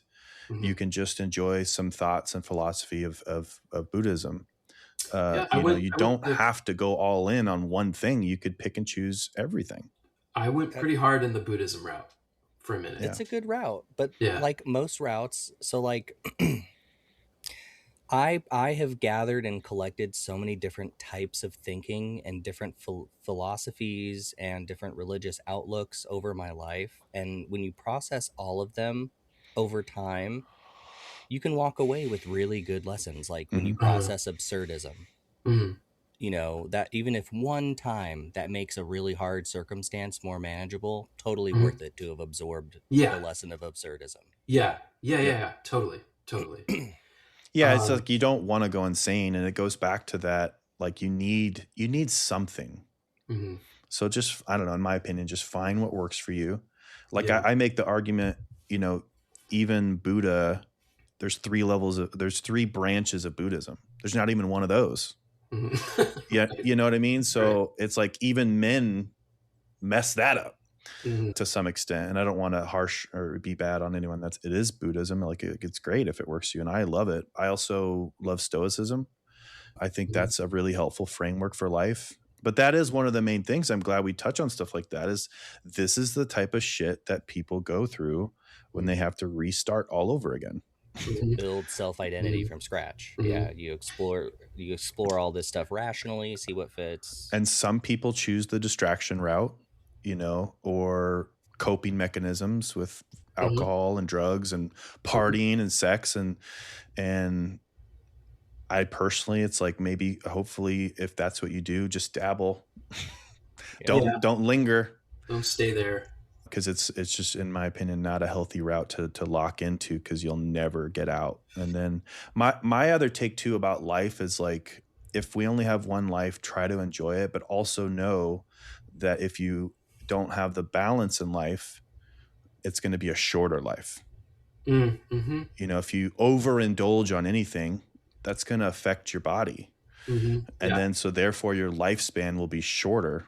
And so that's also like the yin and yang of like the balance of life, is like, try to, you know, do a little of this, but make sure you back off on that, Yeah. because you know, you go too far, then it's game over, man. It's, it's also understandable too. Like, I Hmm. think all three of us have probably experienced our own version of that, where there's like some reckless behavior because you're figuring shit out, Hmm. It does unfortunately take trial and error. That's the only way. I mean, Yeah. that's kind of why I wrote the book the way that I did, because the trial and error of it felt also like the same trial and error you experience as an artist, like it working in a visual medium. Like the failure is how you learn. Hmm. And for people that are like fresh out or thinking about leaving, that's something that I think it will creep up on you if you're not careful. I mean, you kind of have to go through it, but You have to. you have to. But you shouldn't feel bad about the fact that you have to. Like, No. don't carry any shame into it if you can, because Well, it's. I think that goes back to one of your core tenets and beliefs from my vision from you, is just like, and I'm actually similar, which is I think why we resonate, is the curiosity aspect. Mhm. If you approach anything with a new level of curiosity, like, I've never been here, this is amazing, I've never done this is awesome, I've Mhm. never experienced this, you have a childlike wonder. These experiences, there's also, anything could be, how do I put it? Anything could be a way to kind of gamify or level up your life for anything. So it's, you know what I Yeah. mean? Like, if you just have the right mindset about life, it's like, oh, I'm working this job. It's like, well, what do you like about it? Oh, well, I like Right. this and Right. this and Right. this. And what do you hate for about it? Okay, well, just make that temporary, the things you hate, and then these things that you enjoy, amplify them. Mm. Like, grow from this experience, learn from this experience, be curious about these aspects, and you can reframe your whole brain to make like, okay, this is just a life experience section of my life that I'm going to carry on to the next. Yeah. I think the temptation. I don't know if you guys felt this way too, but the temptation was to throw away every vestige of my old life so that it didn't remind me of any of it. We both did that. I was very extreme, even up to like, not too long ago. I would say like this year has probably been the year where I've let go the most Hmm. of stuff. But I'm very like extreme. It's just like, all right, we're burning this. I don't ever Yeah, like nobody should have this, and threw away a lot of pictures from that time of my life. I think it's like, there's some symbology to it. There's some therapeutic aspects to it. Uh, You know, the disconnecting from, it's kind of like, if you lived in a house surrounded by smokers and you were wanting to quit, it would be really challenging mhm. because you're just always around it. Right. And then if you're like, what do I need to do personally for me? I'm not like looking at anyone else. You're like, just for me, I need to get out of this environment, Mhm. because, and throw away the cigarettes and not even see them. Mhm. Then that's what works for you. Other people, it's like, dude, I can keep all these old books. Like Trent has some of them. I had to get rid of all of it. I remember there Yeah. was a therapeutic process for me where I literally went to a dumpster and I threw out all of my suits. Right on. You know what I mean? Like, Yeah. they still fit fine. Like, I could have just kept them and used them for whenever I needed them again. And I was like, no, I have to throw out all these suits and ties and shirts. Right. Right. So I don't know. Me personally, I think you got to do what you got to do. I've had my cleansing moment. Like for me, we both moved. I moved Mm. to a whole new state. I got a 1 bedroom apartment by myself, Mm. and actually, like for a couple days, really thought I was cursed by God. Like we had Mm. talked about. I was like, okay, yeah, God's definitely cursed me. I have nothing. I have no one. Like I got exactly what I asked for, and I basically hit such a low that I was like, okay, cool. Like if this is low and I'm at 0, like I'll just start building. Yeah, yeah. I I'll mean, just start doing things. I'm in a very similar boat. I mean, that happened to me. You know, I ended up having to sell my house. I moved to a town that it's fine, but neither me or my partner want to live here. It shook me up. Honestly, I was just like, damn, I fought so hard, and it's like you're fighting so hard for the opportunity to start over again. That I don't think I really realized that that's what I was asking for. Like, Yeah. I just wanted to get out and be able to do my own thing, but I didn't realize that it was going to like involve such a transformation. When Like, you nuclear really bomb do. on your current reality, yeah. Yeah, you really do have to like. I don't know. I'm sure it's different for everybody, but it was nice to hear you talk that way because I was starting to feel a little bit lonely in Yeah. that feeling like, oh shit, did I just completely destroy my life? I do personally think that there are some people that have the curse of awareness more than others. Yeah. That's a Yeah. nice way to put it. Yeah. You know, some people can go through a very similar experience and not think so transcendental about life Mhm. and like all these levels of consciousness. You know, they just go like, well, that sucked. You know, I got to figure this out and move forward. I'm out now. I'm gonna party. I mean, there's a beauty to That's that JW. simplicity. Yes. Like Yeah. I wish it was that easy for me. I, Yeah. I really admire people that are able to do that. I Because the way that I see it is like max complexity. Like I genuinely feel Great superhero that. name, Max Oh dang, you're Complexity. right. You're right. That is a Max great superhero Complexity. name. You guys have given me a couple bangers today. I've been writing Very them down. inspirational, man. So I really see it as like we're all in this cult, this organization against our will, without our consent, for whatever reason. We end up there. Just that circumstance alone, you know, means we're either going to continue or not. And like the or not piece means you lose everything. And so essentially, because of this situation we were in that we didn't consent to, it means that if we leave, it's a flash. It's like a you Hmm. lose that whole part and start Hmm. out with a brand new piece of paper in reality, Hmm. for better or worse. Like you Hmm. don't consent to it. But as soon as you have that moment of everything has been a lie, or like this is all wrong, and you have the moment you had, your new sheet is right in front of you, like whether you Hmm. ask for it or not, you're drawing Yeah. it. And the truth is out there, Trent. I see the thing on your hat. I believe. Oh, a UFO guy? I'm a big Yeah, UFO guy. me too, Yeah, man. I've Yeah, he got was a talking about X UFO Files before we started. tattoo. Me too. I have a tattoo inked on me over the forest of Well, Flagstaff. all right. So you guys want to get a little just a little bit weird for a second? Yeah, hit Yeah, me, Like yeah. dude. a safe way. It's a safe So, space. all right. So apparently, UFOs played a very big part into how my parents became Jehovah's Witnesses. Oh. Interesting. So I'm sure my parents would probably hate that I'm sharing this story, or I could be butchering it. There's But they're different versions. unnamed. Who Yeah, knows? there are different versions of the story that I've gotten from my uncles because I had to confirm whether or not this was just family lore or did I make this up. So they were living in Colorado when they were young. They weren't married at the time, and my dad had an encounter with a UFO, and Oh. my mom never talked about it. My dad talked about it twice to my brother and I, and it was the way he framed it was almost like and this is why you don't do drugs sort of way. Okay. Because he was also like a pretty big stoner and he was into like psychedelics and he was Mm. So he always blamed it on the drugs. he was yeah, I think he was always a spiritually minded person and that's why he dabbled with that stuff and he was big into nature and backpacking and cycling and all this stuff. So he was kind of like into that shit. And it freaked him out when he had this encounter. And I confirmed it with my uncles, and they're like, "Oh yeah, your dad talked about it a bit, and he would like draw pictures of what it looked like, and all this stuff Whoa. happened." Yeah. So apparently, witnesses came and knocked on their door for his roommate who wasn't there at the time.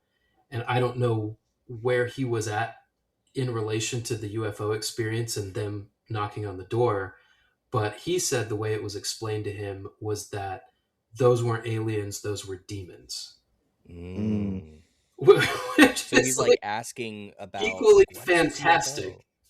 Right. Interesting. It confirms the fantastic thing that my dad just experienced. Right. It's still supernatural. It's just calling Right. it something different. Whether or not it happened, who knows?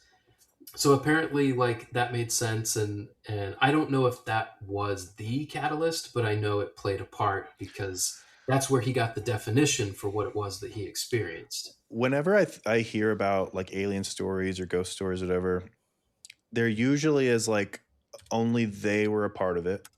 And Uh, we just had Corrine on who regaled that, where she had an experience and none of her, well, her husband didn't experience it, although her children did, which is an interesting layer to it. well, I should say my dad was in the car with a buddy that experienced it the same way as he. Okay.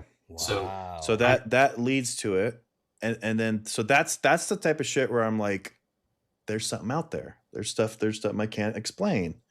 The thing that fascinates me more is when someone has an experience like that that doesn't align with anything they've ever heard of, seen of, done, experienced. Mhm, It doesn't make me be as curious and fascinated if it's like, I'm a Christian and I saw an angel.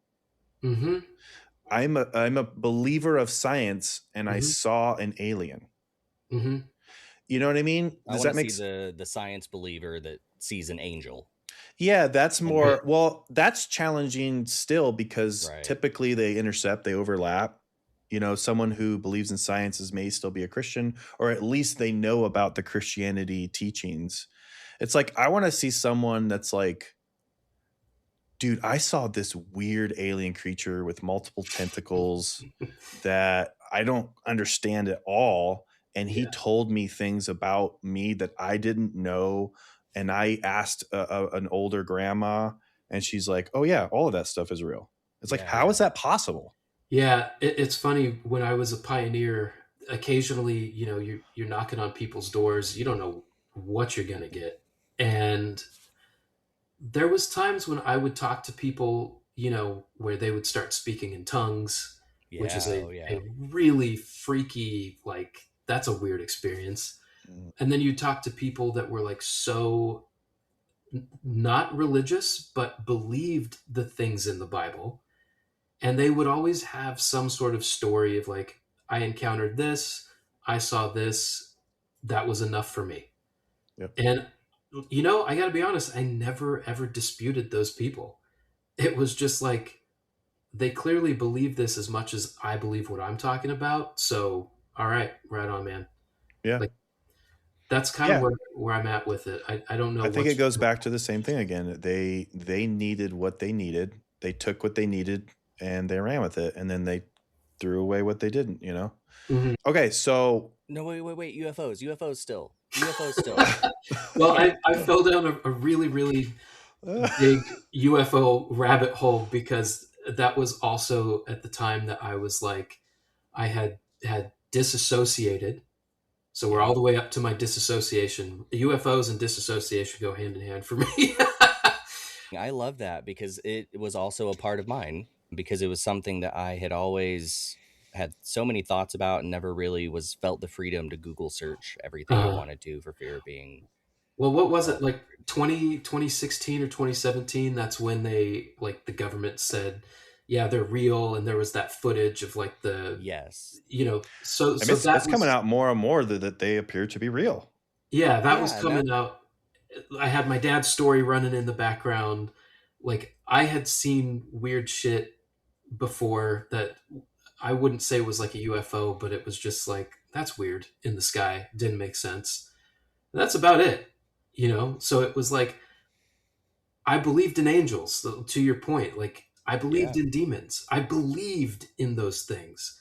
So the fact that there's something else out in the secular world that other people can't explain was enough for me to say, okay, I can just put that down as like I don't need to worry about this anymore. Yeah, yeah. Like, whatever. It's not just me.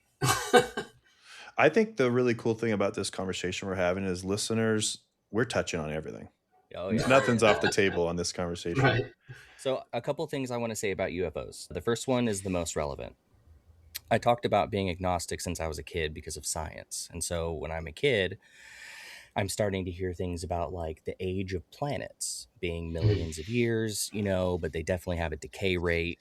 Mm-hmm. And I start to learn about how big the universe is. And already I'm like, okay, probabilistically, maybe there's other life out there just based on how many of planets there are. Mm-hmm. And then I'm like, there's all this like, I start seeing the UFO art in the Renaissance art, like the Christian Renaissance Oh, art. There's right. a ton Yeah, of yeah. UFO art, and so I'm seeing stuff like that. And I'm like, man, like what if God made, and I'm like 5 or 6 just thinking, but I'm like, what if this is just one Earth? What if there's a bunch of other places out there that are different? Mm-hmm. If the Bible's real and he's a creator and he just like wants to create, what if he made 17 of these? What if he made 1,000? Mm-hmm. What if we're the only one that fucked up and had to Mm-hmm. have his son die as a ransom for us? Mm-hmm. Well, how embarrassing would that be? Like humans are the ones that fuck it up out of the whole galaxy of, perfect Earths he's created. That's really, I like that. That's really sci-fi. That I was just reminds me having of. these ideas as a kid, and I was like, man, maybe there's stuff out there. But as far Well, as the UFO thing, oh yeah, go ahead. no, I was going to say this is a perfect example of how I helped put myself back together. It was through like these creative thought exercises Yeah, yeah. where I come from a comic book background, right? So that what you just said sounds very sci-fi and like such a cool way to explain what's going on. And I was trying to put together a comic. You kind of inspired me to finish it. I mean, you guys inspired me to finish a book, so I'll probably do the comic next. But I love it. It's essentially UFOs are just us from the future, Right. taking a trip back to show a younger generation, like, look where we were at in history. You don't have to read about it anymore. We can just travel back through time. You can see it firsthand, and then we zip back to wherever we're from. Yeah, And time traveler theory. yeah, I was like, that type of creative exercise was what made me feel like I could have fun again. Like I could have fun with my own thoughts and be like, oh, that would be a cool comic. Like, how would I draw that? And then you just kind of like start building from there. I mean, it sounds kind of crazy for people that haven't done that exercise, but you build the Tolkien universe. You got to yeah, start. that's how anything's made. You just kind of get an idea and start it. Heck yeah. Yeah, I want to talk to you about something I have off pod. I can't spoil it for all the listeners. Oh, sure. Yeah, please. I think it's a really interesting thing, but I know that there's so many different beliefs, when it comes to aliens. I know it's one of Trent's favorite topics. So I'm glad that we got to dabble. We could probably spend so much time. We haven't talked. Say 2 more things about it. I was just say we haven't talked about the Anunnaki yet, so we could always go that route. Yeah. And we haven't talked about. I'm going to tap out if we go any Anunnaki talk. We haven't talked about how aliens, the green ones, are us. After years of genetic modification, and then they're coming back to monitor. There's so many routes we can take, but which one are you going to take, Trent? By the end of this, we'll have started our own cult. I know. With our own weird belief system. No, I do love the UFO stuff, and I don't get to talk about it. But okay, last thing. There's actually 2 things that I found really interesting. Lieutenant Commander David Fravor, like a U.S. Navy pilot, had some really cool encounters, and it's just like riveting to hear about his story. Like whether you're into it. I actually do believe in aliens. So I just want to put it out there, even though I do joke around. I'm a believer. Continue. I'm agnostic about them, just like I am everything. I think they're out there. I mean, I think they're out there. We're here. What? Here's my theory on that. The reason why the government isn't saying anything. I love that we're now a conspiracy theory podcast. I love the whole personality of the podcast. Thanks, Sean. We're pivoting. Harsh pivot after this. I'm sorry, but the audience that you're going to get after this show, I don't know, man. We need to get back to witness trauma. Well, yeah. So I want to say this, and you can close out with whatever. My theory, it's a fun theory. the reason why the US government doesn't want to really tell us about aliens is for years they've used the Christian framework for control. So once they reveal that they no longer have the Christian framework for control because aliens are real, they lose that lever. Yeah, I mean, we talk about how hard it is for one witness to leave. Imagine if every single denomination left at once. Right. Right. So that's a fun theory. Obviously, it is what it is, but it could be I mean, real. all this stuff sounds like a great like movie or TV show. Like I it's know, right? Just wait until we talk after the podcast. Okay. Right. I'm excited too. I don't know what he's talking about, so Well, we're gonna have to schedule another one of these just for that. Yeah. So do you feel comfortable? I'm sorry, just to switch real back to you, Sean. You Oh, have it's some okay. really cool credentials and like some cool stuff you've worked on that like the 90s and 80s kids might appreciate. Like, do you Oh want to yeah. talk about any of that? Yeah, thank Can you. you? Thanks. Yeah, I can. So yeah, I'm a visual designer still. I've gotten now into production for film and TV. So that's a pretty big swing. I took a big swing leaving corporate America into, art full time. And that was really hard, but it was worth it. So I was like, I want to take another big swing and try something new. Hell yeah. Gotta do Um, it. you have to. It's like, I kind of feel like for your listeners, if they are at that point where, you're thinking of leaving or you have left, I was like, if I don't take this swing, like it just feels like a wasted opportunity. Like, why did I sacrifice all of that stability if I'm not going to do anything with the freedom? You know? Yeah. So that's where I'm at. That's kind of how I approach my art. And I've worked for like Nickelodeon. They did so Paramount was kind of getting into like the Web3 crypto NFT space. And I got to work on a pretty cool project that was an NFT project, which is cringe enough now looking back. But at the time, the functionality of what they wanted to do was pretty cool. And there was going to be like a lot of access to behind the scenes stuff or like, going to a physical park, like a Universal Studios and getting special access to rides or stuff like that. So I got to be part of a team that revived the Angry Beavers and like Cat Dog. Nice. Kind of those 90s. Was that Nickelodeon? Yeah, it was Nickelodeon cartoons. Real Monsters. I got to work on some original art. It was like some of the first original art of those characters produced since the Nickelodeon studios burned down. Whoa. So that was a really cool opportunity. Like, I was like, Yeah. man, I remember watching these as a kid. Now I get to work on them in this cool I opportunity. can only imagine, man. Yeah, that's like dreams coming true, right? Dude, I was on the team that got put on the pod for those ones, and then there was a team that got put on a pod for Rugrats and Teenage Mutant Ninja Turtles. Oh my Oh, god. dang. And I was like, I mean, I was happy, but I was like, dang, I wish I could have worked on the Turtles. Yeah. Yeah, that would have been rad. So that I did that, and I did a comic book that got published and circulated naturally, or not naturally, nationally. Was it Young Sherlock? Yeah, Kid Sherlock. Yeah, Yeah. Kid Sherlock. Yeah. So That's that super one, cool.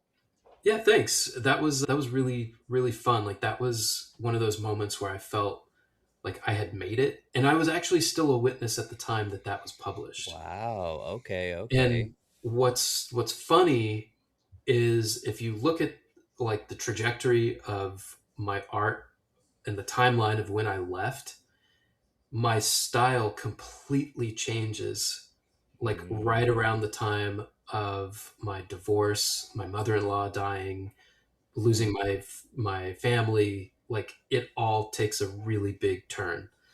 And I kind of give credit to the whole like falling apart because as a witness, Kid Sherlock was the safest entry to the comic book industry possible. Because it's not magic, it's not, Right. skimpy girls or whatever. Exactly. And Yeah. honestly, dude, like the fact that you said that, like that's a real conversation that we had where it's like, how can we do this without getting ourselves in trouble? Yeah, 100. I was just thinking how hard that must have been. You're like wanting to do art, and in the comic book industry, it's hard, man, to It find is something that's witness appropriate. very competitive. And then Very competitive. already you could have done the cleanest comic in the world and you still would have had brothers who were Yep. uncomfortable just because it's a comic book Hmm. and the Well, did you nature of know, them is, brother yeah. Sherlock actually smoked a lot? He smoked a Yeah, pipe, literally, and yeah. we wouldn't want to promote smoking, so that's not a character you should draw. It's Yeah. funny because your comment about that mirrors your friend Scott Homan and his documentary Witness Underground, Yeah, where really it's good. like, how do you create this art and that one, music Hmm. while you're still in. Hmm. It's constantly a battle. Well, Uh, my dad got in trouble one time for my brother and I were in a band, a witness band, and we started gaining some popularity, and we were playing Been locally, there. and this so there was a promoter that worked in Stockton that was actually pretty good. Like he could get some bands that were on tour that were like, on the edge of blowing up, or like they've been kind of popular. So we had the opportunity to play with some cool people, and we played this one show where he put us as the headliner because he oh, knew as a Jehovah's Witness band we were going to bring the crowd. And he was like, oh, this band funny. on tour, nobody knows who they are. Yeah, they're better than you, but they're going to open for you. And we were so nervous. Mm. And at the place that we played, they had this big projection screen, and the band asked that they play the scene from Kill Bill where she goes in and fights the crazy 88s. Mm. Oh, And that's like your worst it nightmare was for a just on witness repeat, show. right? And Wow. they played this like really heavy, aggressive. It was awesome. They were so good. Blew us off the stage, and we came out and we did our set, and it was all right. And then like the following day, my dad was like, "We got to talk." Yeah. Did he tell you in this conversation that there were a lot of gays in the music industry? No, no, it was that was a good one. No, it's more about like he got in trouble. He wasn't presiding over his house in a fine manner, you know? Yeah, for Because you sure. exposed everyone to Kill Bill disgustingness. Exactly. They played a Yeah. rated R movie at a show that we put on. I had such similar moments that killed me Mm, emotionally, dude. Because mm, like I was also in a band. We were gaining popularity and we were pretty good because I was like 16 and I was writing the music and playing guitar and doing the recording stuff. But mm. my bandmates were in their 30s, like mid 30s, and we Okay. worked and lived together. So Oh, we all were right. just practicing playing music all the Possibly. time, You like guys are every probably person. awesome. I mean, it's like back in when I was in high school and the football team, Yeah, whatever, yeah. but That's I okay. loved it, right? Yeah. But yeah, we You did were a pretty good, show. Trent. Don't. You were great. Thanks, bro. That means a lot. I got you, buddy. We did a show and like all the witnesses came and like sure enough, just like I was getting talked to after, it was inappropriate this, it was inappropriate that, my pants were too tight, I was Okay. screaming, it was like it He was was too. screaming infidelities. That's what he was doing. Yeah, nice. Dashboard confessional reference. Uh, But yeah, man, it was crazy. And I remember being on stage, reading the crowd, my cheeks getting red, realizing this is probably gonna be my last show. Like just Oh, based on how it's going right now, I'm getting a talking to for sure, and damn. my dreams just went up in smoke, Damn. But it was Well, crazy, man. do you still like write and produce privately? I mean, Yeah, you said you got an apartment. I mean, it's perfect. Get yourself a. I have a little interface right in front of me that was like $100, and it's does the trick. dude, I still produce. Yeah, I got so like after that went down, I basically had to quit the band. We had lots of opportunities that went away. I just kind of sacrificed it. Still regret it. But then I started doing my own music, and so I have like a catalog of just like acoustic stuff that Mm, eventually, like when the mid thousands rolled around, I started doing more electronic stuff. mm. I do like EDM mixes, like hour-long mixes. I do originals. I do everything. I just That's do it cool. privately.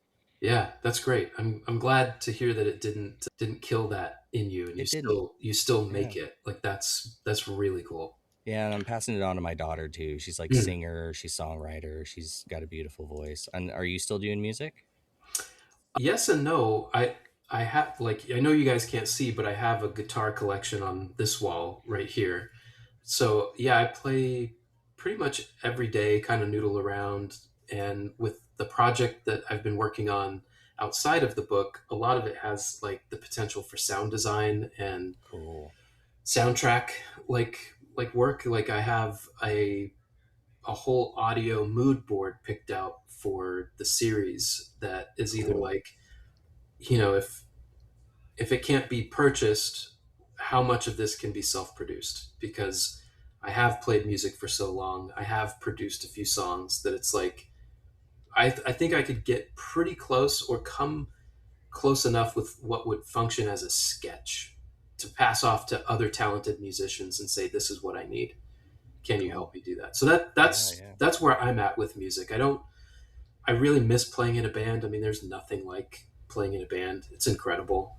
I know, Uh, man. Isn't it just incredible? Like it's when you try to incredible. explain the endorphin rush of like, especially if it's your music Uh and people enjoy it or at least tolerate it, and you think you sound yeah, good, like, yeah, oh yeah. man, oh, it's great. It is great. It's just so fun, like So, tuning in with the band, like being tight. Ooh, Hmm. Yeah. so I want to navigate back to your wake up moment and that process of navigating to where you are now in life. Mm. So it's kind of a step back, but can you kind of describe briefly what your journey was from that wake up moment, highs, lows, until you got to this point? Oof, yeah. I. You have 3 minutes. No, that's All right. Well, that's fine. I've got no, three kids, so let me no, dedicate no, a no, minute to just each kidding. kid. So I made my children the focus of my attention. And it all came from a conversation that I had with my daughter, like right as her mom moved out of the house.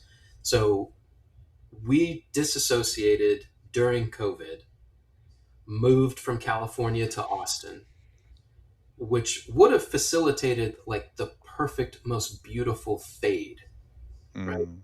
Could have He's close faded. to you, Trent. yeah, dude. I'm in You're Fort in, Worth.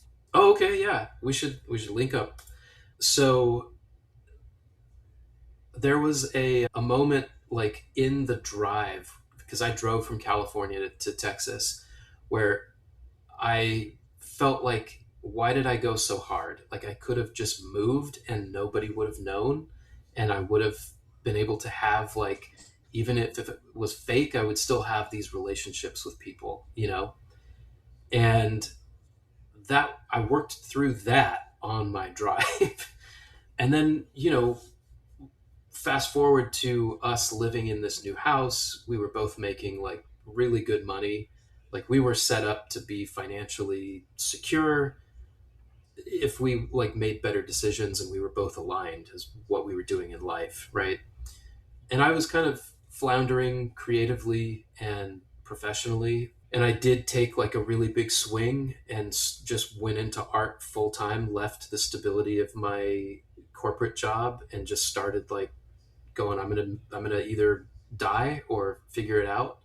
My marriage kind of, you know, tanked right around the same time, so it was just like trying to focus on the kids as much as possible and find ways to explain to them what was happening, how I understood what was happening, that it's okay to feel the way they were feeling about any of it, any way they felt about it. Like it was appropriate to miss people, you Mm. know, like it So your was kids experienced, were your kids ever in the organization? they were, yeah. Hmm. Wow, They were that's born something we haven't into, even covered at all. yeah, they were born into it too. Wow. So that must have been um, big for them. it was fortunately for two of them, they were young enough to where they hadn't like made a lot of connections and like some of the belief didn't fully sink in, so they were okay.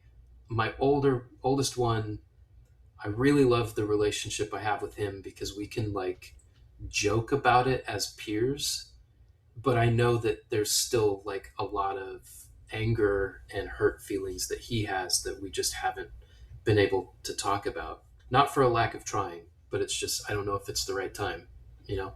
Yeah. It's a hard thing to go through, especially as Mm. a kid, because we talk about how hard it is for us as adults, but then as a kid, it kind of manifests as just like losing your everything. for no Well, reason. he's one of those guys that's just kind of like, damn, that sucks. All right, well, I'm Okay, gonna do okay, that. okay. He kind of has a little of that, but in an authentic, like, it's not because he doesn't want to engage with it. It's just I think he understands what happens so fast. He's able to process it quickly that he's like, Cool.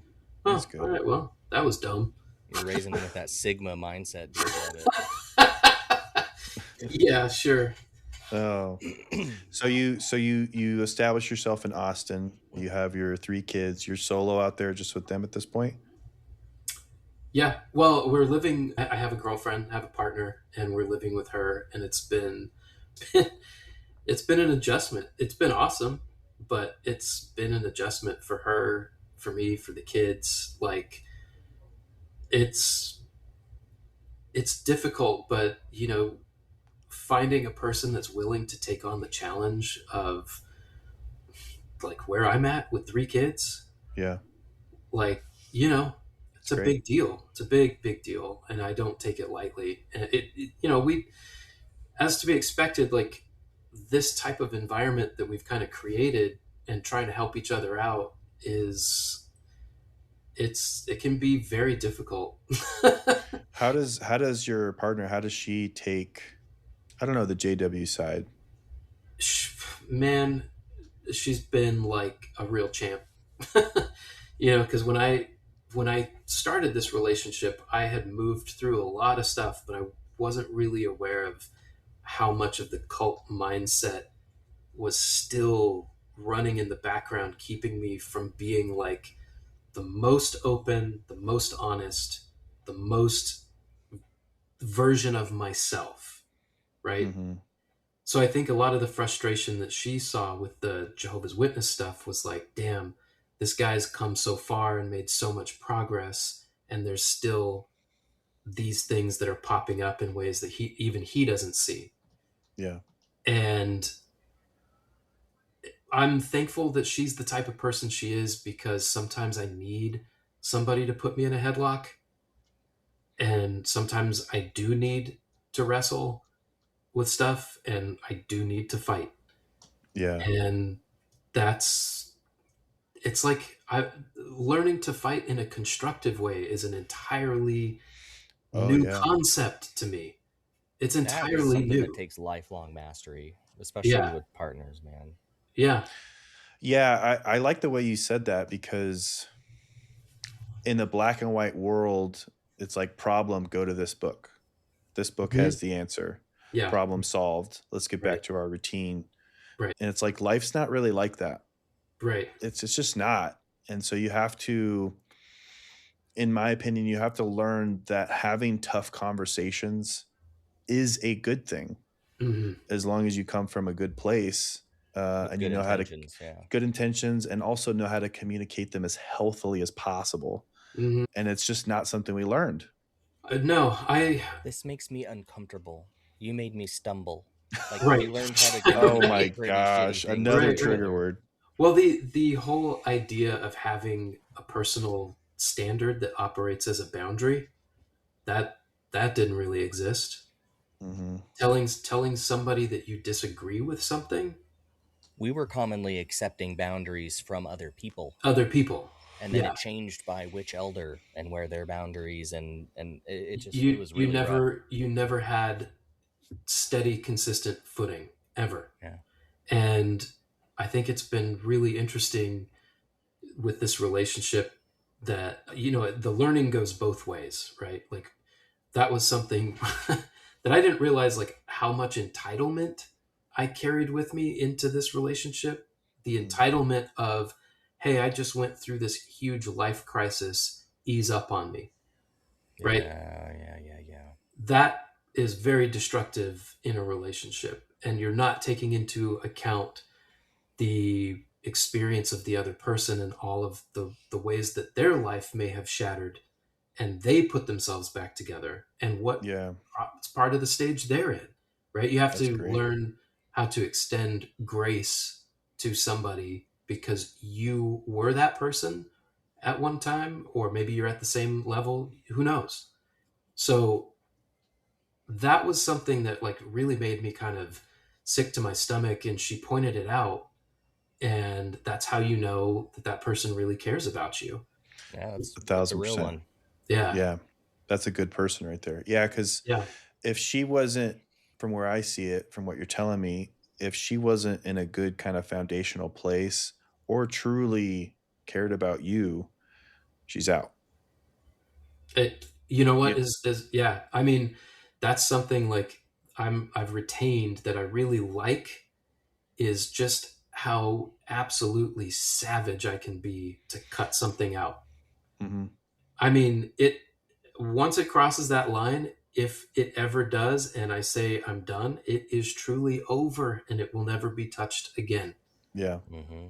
Only if to serve a point in the future as to why I don't put up with that. Yeah, Yeah. That's yeah. the only reason that I would ever return to something like that. So I do like having that extreme protection. It's not a defensiveness. It's just it is a hard line in the sand to be like, It's a this is, protection to some degree. yeah, yeah, for sure. Yeah. And I'm Yeah. glad. It's also, it's like in the way I see it, it's also, we're allowed to create these own rule sets for ourselves, you Mhm, know? So if that's what you need in this moment, as long as you communicate that as healthily and as effectively as possible without malice or bad intentions, mhm, then you're good. mhm, It's like until it's sprinkled with those other negative attributes, that's when it's problematic. But any mhm, healthy person, if it's received well, mhm. they're going to understand. You know Yeah. what I mean? And Yeah. that's where I think it's finding a person that has a good foundation. That's what helps us all kind of navigate forward, even if they aren't necessarily at 1,000% the same kind of trajectory as us. As long as they understand, I think anything's possible. Yeah. If it's okay with you, I'd like to just branch off on that thought for just a second. Yeah. Hell yeah, dude. You know, if I could go back and tell my younger waking up version of myself what to do differently, I think it would be to pay attention to how the way I talk about the experience affects my personal relationships, because it bled over into my professional relationships. And if you start identifying with the wound, you tend to turn that into a crutch that will help you get attention. Hmm. Or it's like I'm entitled to this compensation or this position or this sort of treatment because I sustained X, Y, and Z, and you don't know how I feel. And I feel like the ex Jehovah's Witness community is not super tuned in sometimes on that particular feeling. Yeah. And that's the thing that I think I spent too much time with when it came to the waking up and the ex Jehovah's Witness content. Like, I absorbed everything, I consumed everything, and I don't know that that was a bad way to do it. It just gave me a lot more to sift through, and like the anger lingered a little too long, you know, and the sense of entitlement stuck around too long as well. And I noticed that even within the ex JW community, there's almost this way of like measuring trauma, Yeah. oh, you were only in for 10 years. I was actually born in. Yeah, Oh, yeah. oh, you were just a publisher. I was actually a regular pioneer in China. You know, like that Yeah. sort of thing where it's But like, listen and to to be me. fair, that's what we were taught, Yep. Hmm. you Hmm. know? Yeah, The so kind I of could passive aggressive, yeah, hard to describe in words. it's all we had, Yeah. you know? Yeah. So I can see it to some extent, That's all we but had. That's it's crazy. It like is. I can see it to some extent, but yeah, you need to go through it. And I mean, it goes back to a similar thought process with balance. It's like I think you need to take in that stuff as you're waking up, as you're getting out. You need to touch on a lot of things, the anger, the frustration, the structural things, the theocracy, the failed you need to go through all that stuff. It's very Mhm. important. But I personally think a lot of people don't eventually then go to, who do you have in your life that you can talk with to help you navigate through this Mm. in the most Mhm. healthy way as possible? Mhm. You know, Mhm. what support system do you have in place? Who do you have, whether that be a therapist or maybe a mentor or a coach? And I just don't think people unfortunately get to that place where they can Mhm. find that structure to help them navigate in the way they see fit. Yeah, that's interesting. I think that's really insightful. I think that there's a lot of the way that we learned plays a big role in like the people that you follow on YouTube and stuff, because a lot of these people speak with a lot of certainty, Mhm. and it's very easy to kind of like, or this is what happened for me. I realized like, oh, well, I can just monetize my pain and kind of turn this into a brand. And I tried to do that, and I very quickly realized like, number one, I'm never going to outpace a Lloyd Evans, right? And I don't necessarily want to be that because of the amount of shit he has to subject himself to on a weekly. It's like, why did you ever leave? You're still going to meetings, bro. You're still Literally, attending that's every convention. You're still watching all this garbage just so you have Yeah. content to dismantle. Well, and I think along those lines, like people, our brains are wired. We love the drama. We We love love the it. anger. We We love love it. the negativity. We love ruminating with other people in the comment sections and going at it and battling. It's And sensational. it's it gets clicks, and I totally get it. And I agree with you. Like, you're not going to become the next Lloyd Evans. People don't know who Lloyd Evans, or John Cedars. You can look him up online. He has a popular XJW YouTube channel.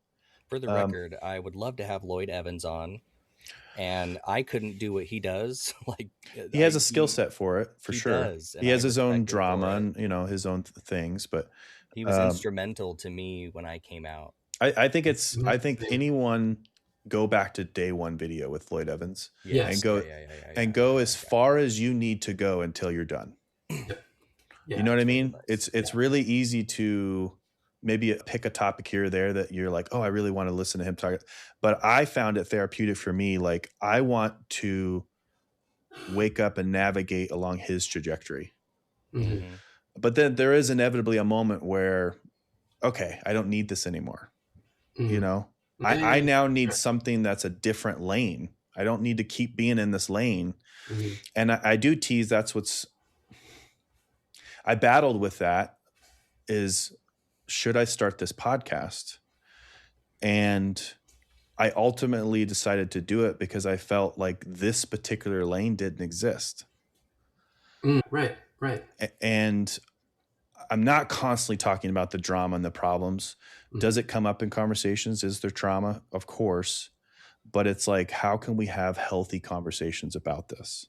Right. And that's why I felt like, okay, I'm going to do this. But I also know it's tough because you talk about, how do I monetize this? It takes time and money. So it's like, Hmm. Hmm. help support it, in whatever way you can. I hope it's financial, but in no way, shape, or form am I like, I'm going to make thousands and thousands of dollars off this. I'm going to like keep the servers going, keep Yeah. the lights on. Well, that's Um, an interesting point to get to when you realize, if you do this long enough, you will get to a point where you're like, okay, what are we doing here? You know, yeah. Well, and that goes back to your what project versus product. mhm. Yeah. It's like my hope is to constantly help it and be there. If there's a financial thing, great, but that's not the purpose. And I think Sure. if the purpose is to somehow make a bunch of money from this, pass, skip. Yeah. You Right. know what I mean? If it happens, great. But for Well, me, that it's like the usually goal is comes with helping people. it comes with compromises, right? Yeah.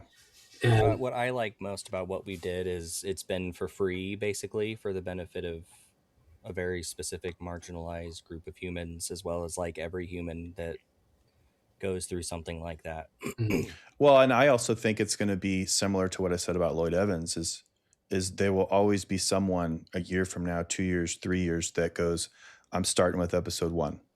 Yeah. Mm-hmm. And they go along this path with us, and they'll see the journey of our conversations with multiple people. They'll see us grow through this journey, Yeah. and it'll help them. And so that's kind of the goal. And then, if we can help create a community, of people, that's great, because community is so important. That's one of the big things we lost. Mm-hmm. So that's a goal as well, just to continue to create that community. But Yeah. it is tough. You can jump the shark.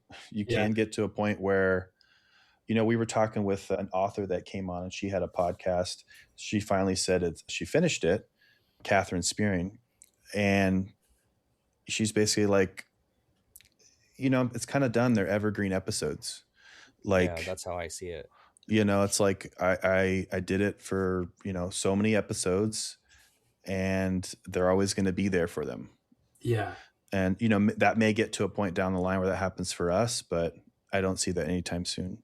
Well, There's more I'm and more every really, day. really grateful to be a part of it. I mean, if it exists as just a capsule collection of where you guys were at, I mean, that's a huge privilege to be part of that. So If thank you. anything, 50 years from now, we might get a small note in a history book about the great exodus from Jehovah's Witnesses in 2020 post-pandemic. Yeah, right.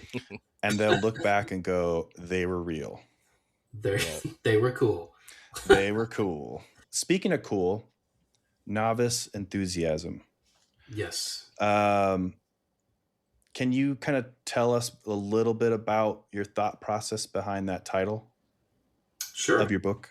Mm-hmm. Yeah. So it's something that I've been working on for a while. The first time I mentioned it to anybody was in 2018 when I was being interviewed for a comics podcast. And at that time, like, I had some success under my belt, but I was still really rough as an artist. And I was part of a small community in my hometown of Stockton, and we had some comic enthusiasts there. And the guys that I looked up to reviewed my work. And one guy said in a review on his website that it exhibited novice enthusiasm. And I remember sharing that review with somebody, and they got offended for me on my behalf. And they were like, man, fuck that guy. And I'm just like, why? What do you mean? And they're like, he's saying it's bad. And I was like, yeah, I know, but that's like the nicest way he could have said it. And it still gave me like credit for my work. It was like his work embodied a feeling. And yeah. I was like, cool. Okay, so I know I can do it. And then when I got up to like the time Kid Sherlock was coming out, novice enthusiasm had just kind of been running in the background as like, that's kind of a cool approach to what I do. Like, maybe I just approach everything with like, I don't know anything. And it kept me humble. And I think, I'll be honest, a large portion of it was informed by low self-esteem. it was like, okay, novice enthusiasm, maybe I'll just, I'll just like embrace that, because yeah, I am so bad. I'm just out here doing my best, guys. That's not what it is. It's like, if you maintain a beginner's mindset to something that you might even be a master at, it's going to keep it fresh and alive, and you're going to like keep creating. It's not going to get stagnant for you. So that was me kind of like flipping it on its head. Would you argue, if someone's curious about something and it's like their first time, their first experience, I think there's a healthy level of energy spent, but at the same time, worrying, you mean? Not worrying, just like, you're learning something new, you're spending energy trying to you're learning something new, and therefore it takes a lot more awareness. Mm-hmm. And you're really in it because it's new. You're trying to pick up all the things. Mm-hmm. Like, maintaining that level of curiosity, even at a masterful level, would that wear you out? Yeah, I mean, you do have to like take breaks, like, for me, I just kind of start to like lose interest in the well that I keep coming back to over and over. Mm-hmm. And it's like, okay, I not that I mastered any technique from it or anything. It's just I kind of got what I needed from it. So how do I build on that knowledge? So, now I'm getting into like editing and storytelling through being intentional with what you leave out, what you Mm, take away. And I'm trying to figure out how can I hit the most amount of emotion with the least amount of words, Yeah. So it's kind of like just still having fun and still realizing like, man, I really enjoy learning, you know? Yeah. Yeah. Me too. I guess I visualize it as like a measured sprinkle of when it's needed. Yeah. You know, Yeah. it's like I'm gonna dive into this and start with that curiosity and really, and then you'll get into the flow. Yeah. Well, And there's a bit in the chapter where I talk about photography and mm, doing that, and that was like very reckless because I bought an expensive camera, didn't know how to use it, still don't, and just go out and start shooting.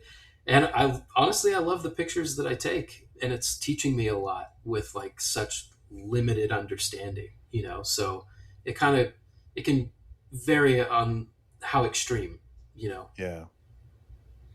I mean, What? I feel like this is a concept that we realistically all need because, like, for instance, when you're in a long term relationship, it's really easy to just think of your partner as the same person. You know, you get in these routines and habits, but every now and then a dash of, let me look at you as if I just met you, Hmm. you know, let me Hmm. interact with you like this is our first date.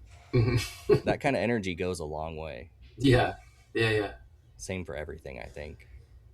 Yeah. So in addition to this book, you have one other kind of big creative thing that you're working on. Mhm. Are there kind of some things we can maybe sprinkle in, give some kind of teases to what Sure. that might be? Yeah. Sure. So the the project or the idea was kintsugi, which was a story that was kind of invented as a way to help me explain to my children my feelings about everything that happened with the people that I said goodbye to, the things that were responsible for it, like, how some relationships fell away. And it was a project that needed to happen artistically for me. And the fact that it is now, potentially going to be a TV show is pretty awesome. To take an idea that was built purely for survival and say, man, this story actually worked, and it retains like all of my personality and honest feelings about everyone involved, but still true to how I want to tell it. It feels incredibly powerful. So it's like, even if it never gets picked up and put into production, it still served what I needed it to do. Yeah.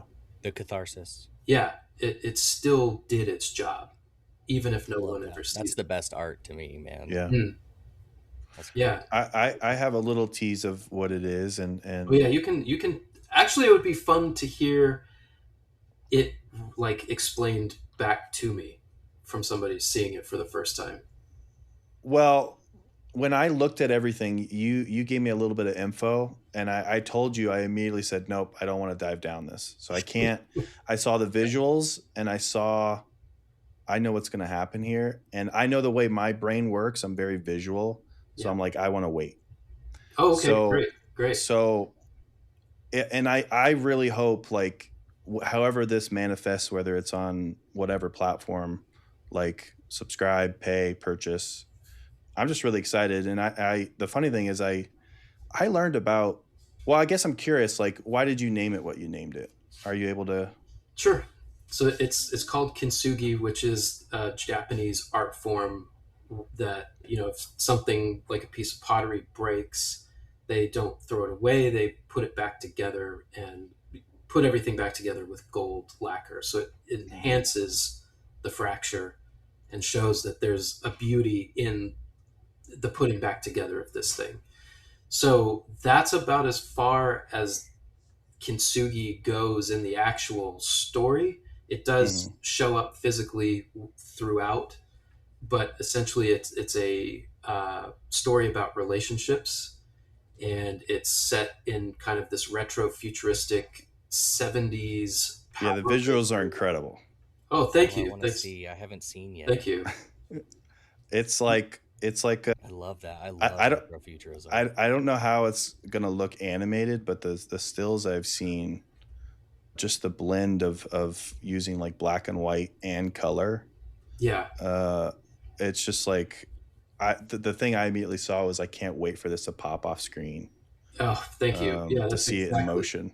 Yeah, it the use of color is to kind of show, not it's not only assigned to a character, but it's intentional in the way that it's assigned to show their worldview or their emotional state. So, the character of the father, it's set in a like a kaiju Power Mhm. Ranger It's retro anime superhero vibe, and all of these things represent either a direct relationship to the Jehovah's Witness theology, or what it's like to kind of like wake up from that, and also how somebody in a mental state, a fragile emotional state, could be sucked in to a cult like the Jehovah's Witnesses. So it's ambitious in what I'm trying to do, but it's so artful, and I feel like my personality is on full display, that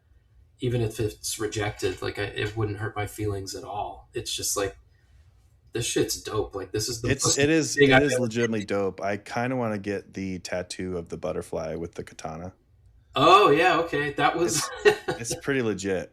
Thanks, man. Thank you. How did you connect with Mark Bristol?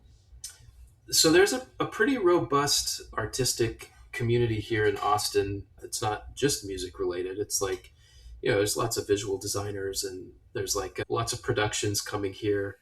They're calling it like mini Little Hollywood or something. Like, they're trying to build it out as like some place that can do big Fort entertainment. Worth is angling for that too right now. Yeah, yeah, it's moving out here, and it has been for like the last 5 years, I think. So just being a designer, plugging myself into the network and just showing like very early renderings and very early sketches of what Kintsugi was, and telling them like, hey, this is my experience. I was raised in a cult. This is how I interpret it. Check this out. Everybody's like, what the fuck? Oh, you went for it. I Okay. went for it, bro. Like, I am in I it. love it. I love Yeah. it. I'm So so glad to hear that.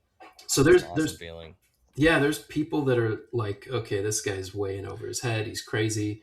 And then there's other people that are like, yo, I see what you're doing. Hey, let me put you in contact with so and so. I love that. So, So I, Bristol's as and I know we weren't going to talk about it too much, but like he has he written everything, or is yeah, it kind of conceptual? I would say the lion's share is his writing, but the way it works, and I'm so glad that he works this way too, is he comes from an illustration background, so he does a lot of storyboards. And I wanted to work with another sequential artist, like comics, like storyboards, so that it retains Mm, the personality of the real deal. Like, I don't want this hyper glossy, marvelized, Disneyfied thing. This yeah. needs to look very graphically intentional, and he needs to understand the types of films that I'm referencing. So having him like write for it was part of me just letting go, because I had a stranglehold on the vision, which I think you do have to be very intentional when you're steering your own vision. People, I like, that's something I learned too. People will try to involve themselves with your vision and take credit for work that you are doing, and Mm, they are in a position of encouraging you along, so that gives them the feeling of like, I am entitled to your success in this, but it will always be you that bring it over the finish line. And it Yeah. has to be. But working with Mark gave me the feeling that I could like let my hands go a little bit and trust him to understand. So what I did is I did a visual beat board which laid out the visuals for, scene by scene. These are the characters involved. This is how they move through the environment. This is what I want them to say. Here's the dots, you connect them. And he did, and we did like a few rounds, and there was like some cleaning up that I had to do specifically with the villain, who is the embodiment of the governing body I love this. Love. in one guy. And there's words that I wanted him to use that I was like, it has to be this way in order for this to land. And I promise you, when this lands, this community is going to feel so seen that it is going to blow up in a way that you don't expect, that I don't expect. It's not going to come from the usual channels you expect. There's a Right. community that's underserved that is dying for this. Yeah. I mean, I'm Thi- excited about it. Derek's excited about it. I'd say Are you so. gonna have a character named like Franzi Ray? Oh, dude. All That right. might be a Gotta little write that too on one the down. nose, Derek. Oh no, it's getting a write down. Hell yeah! You All got right. Franzi Ray, and it's like a reincarnated version of the governing body. That's Right, like the right. anti-villain. Well, it's funny. There's actual nods to things that we had in our lingo, like pioneers, shepherds, Mm, elders, stuff like that. Cool. And when I was putting this together, my kids have really seen every step of the process. They've seen a lot of the ups and the downs, working through depression, like all of it. yeah. And it's never been gratuitous, it's just been appropriate to be like, hey, this is the artist way. Like, this is the process. If you guys want to do this, I can show you how to do it, but you're signing up for like real work. This Yeah. isn't easy. Yeah. So it's just been interesting to see how they interject themselves into it. And my son came up to me one day and he was like, Dad, I think the main guy should have two henchmen and they should be called the shepherds. Ooh, cool. And I was like, that is so fucking cool.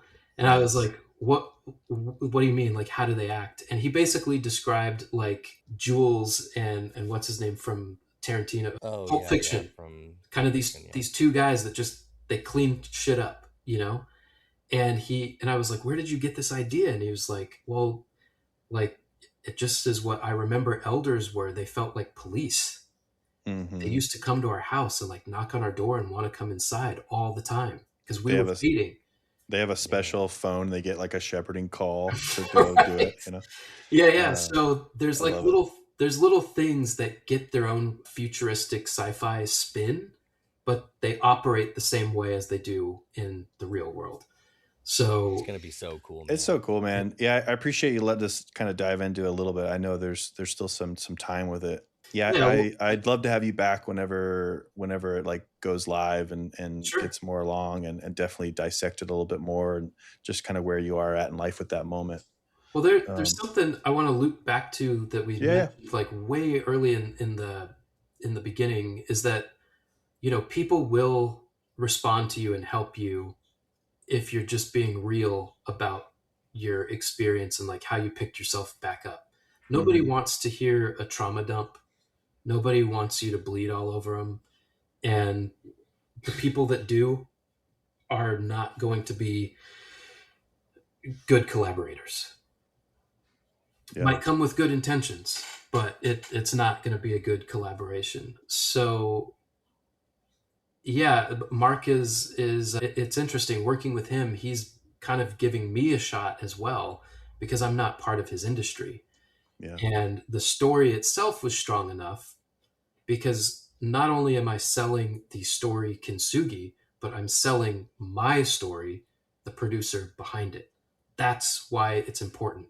And I had to wrestle with this idea of like, am I monetizing my pain? Am I doing exactly what I Mm, accused the ex JDub community of doing and turning it into a brand? And again, to your point, I want to produce stuff that the ex Jehovah's Witness community doesn't have, where it's like, and now this is how I've healed. This is how I've put my life back together. Well, and I think more and more stuff like this is happening. I think so. More XJWs are coming out. You're seeing more documentaries, more, podcasts, more media. People are coming out like yourself who are artists, and this shit is happening. It's very exciting because when we were, in the 90s, whatever, none of this existed.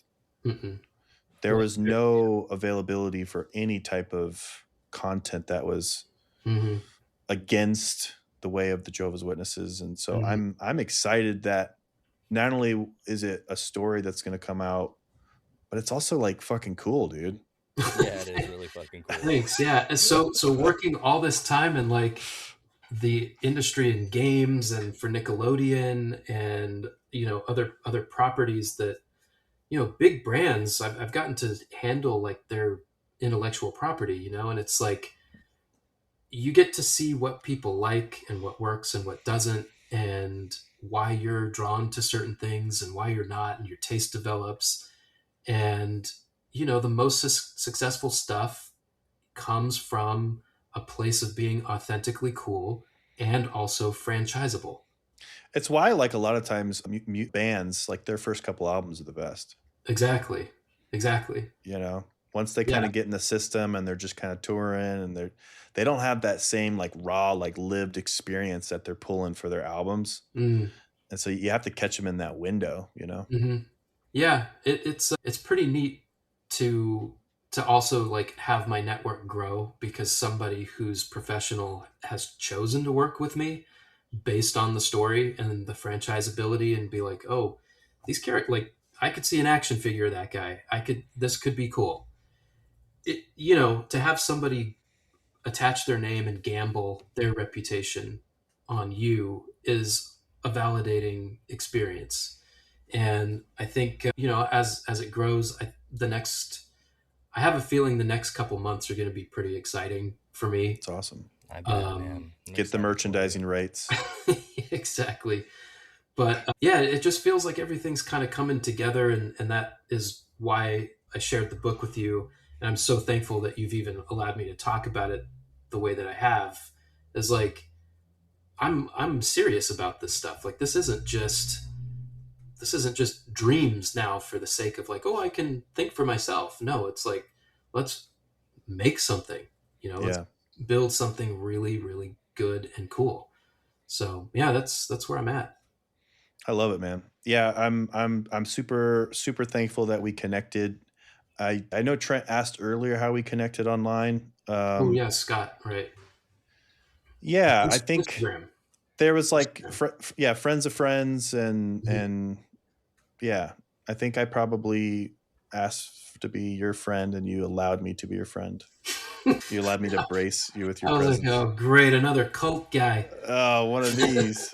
One of these Uh, guys. but no, then you reached out and yeah, this is and it led to this and just the discovery of you and what you're doing and I'm really grateful for it. I think it's just going to be incredible and I look forward to kind of watching this take off and for everyone, read the book and just follow this man because I think it'll be great.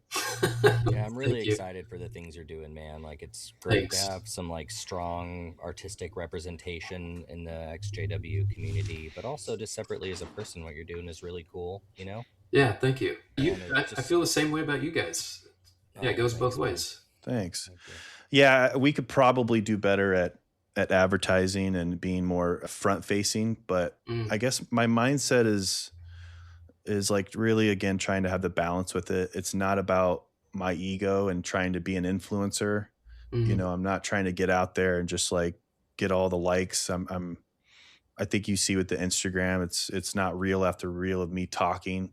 mm. It's like it's really just, thoughtful things to try to, keep people lined correctly with their path and their goal. And then the podcast is just sharing these authentic conversations. So Well, if I could yeah. add something to that, like I had to make peace with being on camera or stepping up to somebody and saying, "Hey, look at this script." or Mm-hmm. check out this pitch deck, look at my comic, read my book. Those are things that have been so difficult for me in a professional setting to like get out of my own way with. Yeah. And I can say, talking about your guys' podcast and what you're doing, like how long have you been doing it? How recent is this? I feel bad for About a asking. I year. feel like I should know. A year, okay. Yeah. Eight, Under a eight, eight year. or nine Yeah. months. Okay. So, yeah, I mean, there's consistency. Obviously, you guys both care about this.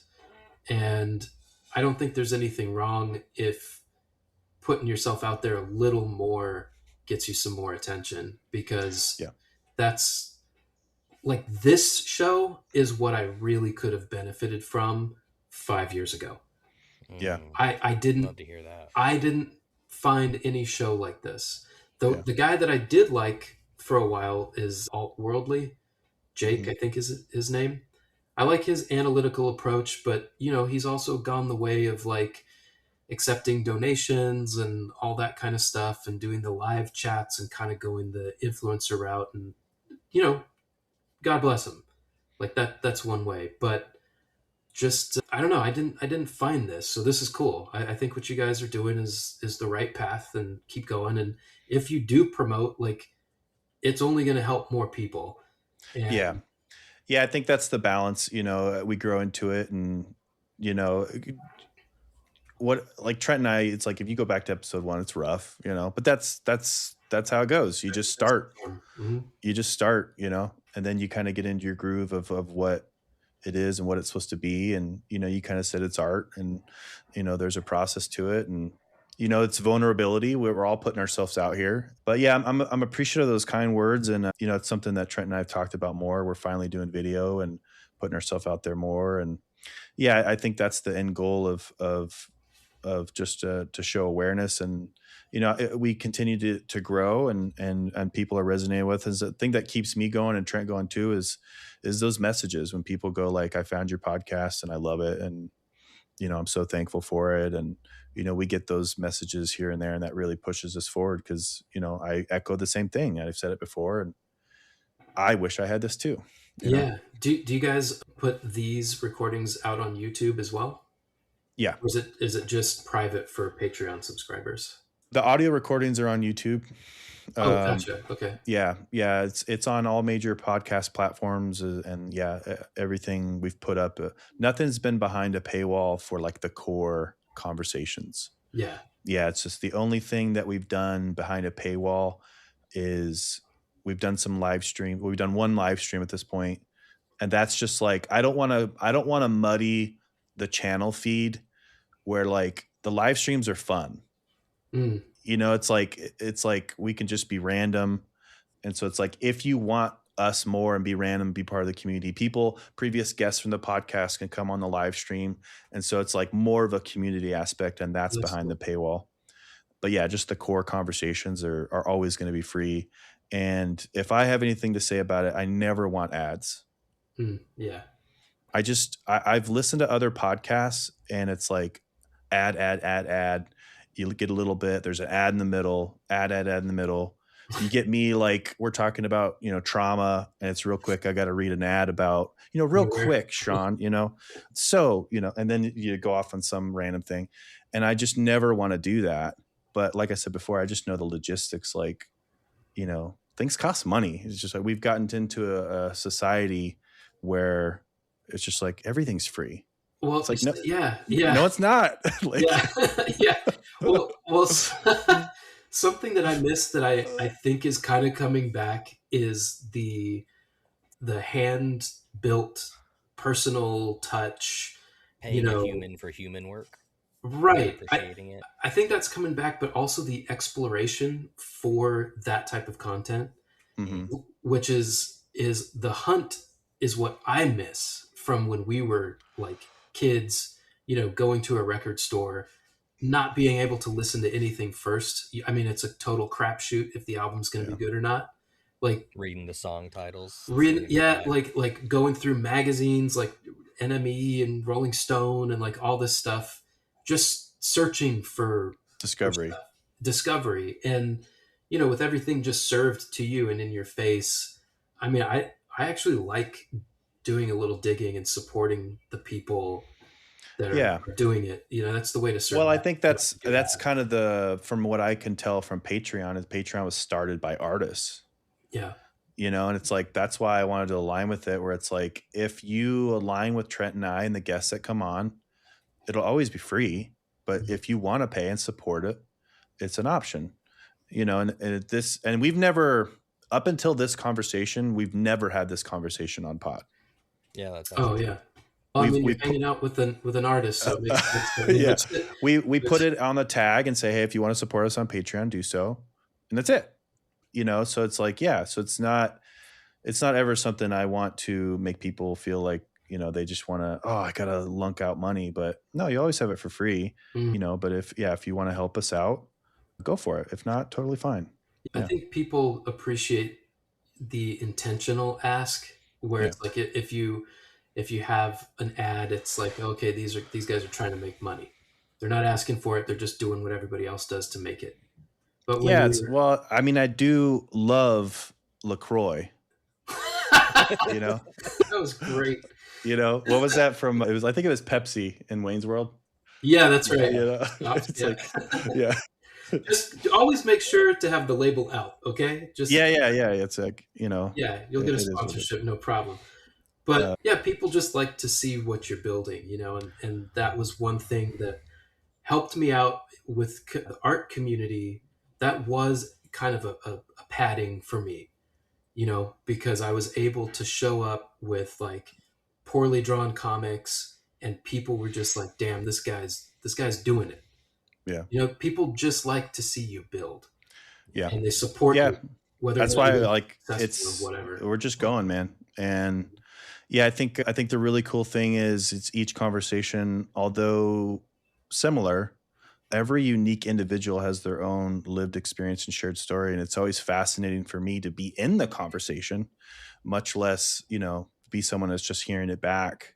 Mm, And it's like, wow, we're all so different and we have little similar things. And mm, and I don't know, like it goes back to I love seeing where people are, where they land, knowing that, it's very fluid mm, and, we're in great moments now in life. We could struggle in the next month or two, a year. mm. That's life. And, we're going to be having those conversations throughout all of it. We've had some really tough conversations on this podcast where people have been very low. We've had, Yeah, we've had there some tough was. conversations. And then we've had, very light conversations where people are in a good moment and we're there for all of it. Yeah, there's been a couple, and I think it's fine that you have the spectrum too, because there was a couple that I started, and I was like, oh, this one's not for me. Yeah. It You're would have like, been, Totally fair.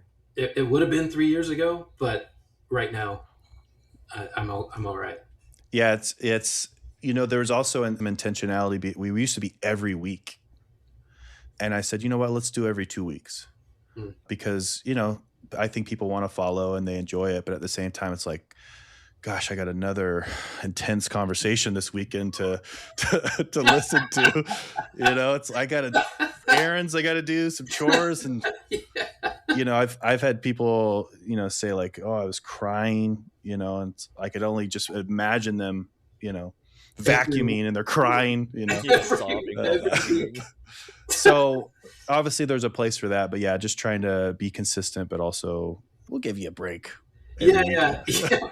Well, there's a nice. I like that you also have the disclaimer up front, where it's like, hey, we're going to talk about some stuff that might be hard to listen to. I think that's a nice move. Like. Yeah, I've also, speaking of that, it's funny, we're going behind the scenes on the pod, but I remember listening to one pod where that disclaimer was like 40 seconds long. Mhm. Every podcast. Yeah. And I eventually was like, I can't do this anymore just because of the disclaimer. Yeah. Right. So I was like, it's gotta be quick. Yep. Like I get in, we live Yeah. in that era. It's like, let's get to it. So yeah, very quick disclaimer. These conversations are not for children. Right. and we swear and we're real, and Well, that's what I want. So that's what we're doing. yeah, I think this felt really good. I mean, I honestly haven't had a conversation like this one in a very long time, and I didn't realize how badly I needed it. Awesome, man. Yeah. Because, you know, I don't like revisiting some of these things, but at no point in our conversation did it feel like painful. It was almost like, okay, there's enough distance now where, yeah, it sucks, but I can talk about it. It's fine Yeah. without me getting fired up. So that's really nice. Like, I want to thank both of you guys for this conversation, because the loneliness that I feel sometimes from losing my culture and my Mm-hmm. history. There's history, there's inside jokes, there's things, there's references. Dude, I landed an absolute flawless reference to King Herod that went like so far over my girlfriend's head, got because it couldn't possibly land, but I had to say it anyway, Yeah. and I was just like, if only you knew. Full Yeah. death mode, Like, like explaining the joke. And then yeah, this no, is why it's funny. yeah, I don't do that. I've gotten myself in trouble on that one a couple times. But those things are just like, man, I wish I could like talk to somebody about those or joke with somebody about Yeah. this. Because So like Well, my favorite one is when someone says no way, I say Yahweh. Yahweh, yeah, Yeah. you're such It's a like stupid little unbelievable. thing I do. I can't stop it. Well, and that is one of the things, as we close out, but it's just like I know that's part of the community aspect. There are little things like that. Like if I was listening in, or like I love this. mm, There's a part of me it's like, oh, yeah, I know I'm not besties with these people, mm, but like mm. I get Yeah, it. I yeah, get yeah, I get a little bit of that because I don't get it anymore. yeah. I don't Honestly, have that's kind of enough sometimes for me. Like, if I just yeah. drop in on a conversation, I'm like, haha, yeah, those And, guys get it. It's like, all right, I'm good. and I don't remember who it was. I don't know if you, Trent, but someone had said like I don't have any friends. The sentiment was like I think my oldest friend is like 2 years. Oh Mm, yeah, It's like forget who it was. there's no yep, long-term yep, friends, and that friendship is different. Yeah. yeah. A friend Yeah, you grew up with, like yep, it hits different. yep. Yep, Um, yep. That's why we're so so lucky to have each other, buddy. We got out gosh, within a year of each other. I tried so hard to escape this man, I know. um, You did. but he just drew me back in, bud. Oh, real quick. So obviously one of you left before the other. So does that mean that your friendship took a hit? Like, you couldn't talk to each other, or did either one of you try to like wake the other one up, or like Yeah, so have those Trent conversations? Trent tells the story a lot. It's You Beardgate. get to tell it. Yeah, So beard gate. I don't want to rehash for our podcast listeners that have heard it the same way many times. But he did leave first. He holds it over me that Maybe he not. was more aware, faster than me, Smarter. smarter. Smarter. Yeah. Yeah. Right. And yeah, we did separate for about a year or so. So he had me by about a year or so. And it's really tough because we've been shunned, we're being shunned, but we've also shunned others. Mm-hmm.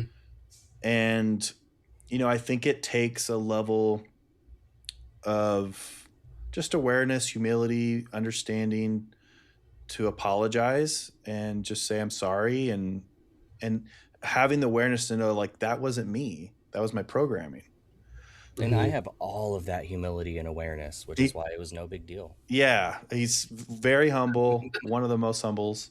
Yeah, so we talked it out, and it's slow rebuilding. I mean, it took us a little bit of time. Plus, he lived in Texas. I'm in Oregon, I was but waiting for him, honestly. Like I was on XJW Reddit, back at the time, and I was just like, I know one day it'll hit him. Yeah, yeah. I And had a friend say that to me too. A guy that I reconnected with like after years, yeah, and he was like, "Oh, I always knew that you would get out." It was just like, yeah, I've always kind it's of just just been expecting this phone call. it's just a matter of yeah. time. And I do Yeah. love that phone call. I've had him a few times. I've done it as well to others. Like, hey, I'm out, and you kind of navigate that conversation. And I'm always grateful for anyone that helped me rebuild and reconstruct and be a Hmm. part of that process, Trent included. I've had some family help, which I'm super grateful. Yeah, some XJW friends. I think that's the really cool thing about blowing it up is people know you can be a resource and ally later. Yeah. So if, Oh, yeah. I didn't think about that. so because I Out blew in it the up, crowd. yeah, I've had people reach out. And so I think it's great. And I did the same for others who also blew it up. And so yeah, if you are PMO, physically and mentally out, and just kind of maybe faded or whatever, I totally get it. Everyone's got to do it their way, but I'm grateful for the way I did it, even though it was very challenging. Yeah. Yeah. All right. So how do we close out? Do you have any words of wisdom? Any kind of things that you want to close out with for our listeners? God. Words of wisdom. You got a little bit of gray hair. I can see it. Yeah, I do. I do. Thanks for pointing that out. No problem. No problem, sir. As someone that It's has a weird lot. entering this group Yeah. of, yeah, like, You know, that I like. I think I would have told myself to just be like a little bit, a little bit easier on myself. And I don't know that everybody has that problem. You know, it probably fluctuates depending on what your experience is, how many people you had in the truth or the religion that you're leaving. I think that probably plays like a pretty big role too. But yeah, I really beat myself up for a long time for like being stupid. I felt so stupid. It's like, how did I not see this? Why did it take me so long? How do I get other people out? Like I would have been less reactive.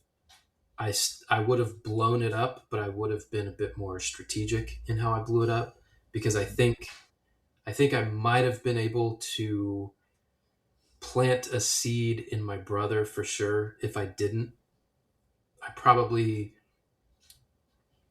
could have shown a little bit more respect for what my parents built. I don't know. You know, it's more of a just tactical withdrawal. more tactical. I mean, Yeah. but that's also like kind of not my style. So there is part of me that feels proud of just doing it the way I did it because I've always like as I said that I looked over at my wallet and I have a Gibson Flying V that I bought for myself as just kind of like, dude, you're out. Like that's awesome. And it's just like, yeah, man, I came to rock. Like, Yeah. I have to just hit the big, I'm Love out, it. and then we're gone. That's how I Yeah. like to remember it. But honestly, I was like sobbing the entire time. Yeah. It's tough, man. It's really tough. I think those are good words, and I don't know. It's just we all have to do it in our own way, and I'm grateful coming across anyone that wants to come on the pod and talk about their experience. And I don't know. It's hard to put into words, but finding kin, finding people that that's one of Trent's phrases. But it's just like finding people that we relate to, that we can have these conversations and hear them back. Well, It's super healthy for me and nice for me. So I'm glad it's resonating with other people too. And yeah. yeah, Also, you know, like people are a lot more willing to help and are friendlier and not as scary as the world was painted to be. for Yeah. You know, sure. that's something that I think is beneficial for everyone, no matter what stage they're in, to just be like, hey, it is rough out there and it can be scary, but like people are usually pretty good, you I know? have Yeah. not yet seen Satan roaming around devouring people out there. No. Yeah. It's not the craziness that they painted it out to be. Yes. But at the same time, proceed with caution. Hmm. Yeah. Yeah. Find the right people, because as we started out when we said they're not all the same. But I'm grateful that you seem like a right dude, man. Thanks, dude. Yeah. Do you want to put your socials out there? Can and Yeah, anyone kind please. of find you online, connect with you, and then I think you also have a website as well. Yeah, I haven't updated that in a minute, but I will. The book is going to be available. You can go to my website, Sean Sean GregoryMiller.com. You can follow me on Instagram. Like that's where I post most of my art and do like announcements and just tell people what I've got going on. And that's Sean Gregory Miller. Pretty easy to find. And then as far as like kintsugi goes, you know, I know that there's a lot of I've been surprised actually at how many ex-witnesses there are in the entertainment industry. You know, so who knows like where I'll be at with that by the time this comes out or even in the future. So it's still fun. The book will be Stay tuned. available. Yeah, Kintsugi, there will probably be a marketing campaign. If there is, the ex Jehovah's Witness community will probably be at the heart of that, because that's who this is for. So if when time for marketing campaign, you just give us a shout and we'll support you, buddy. Mm-hmm. Yeah, for sure. Thank you so much. Yeah. I mean, you two have been so generous with the platform and your time. Yeah, thank you so much as well. Yeah, with that said, thank you, listeners, for spending time with us. We really value and appreciate you. Thank you, Trent, for your time. And of course, Sean, thank you so much. For all the listeners, we'll talk with you soon.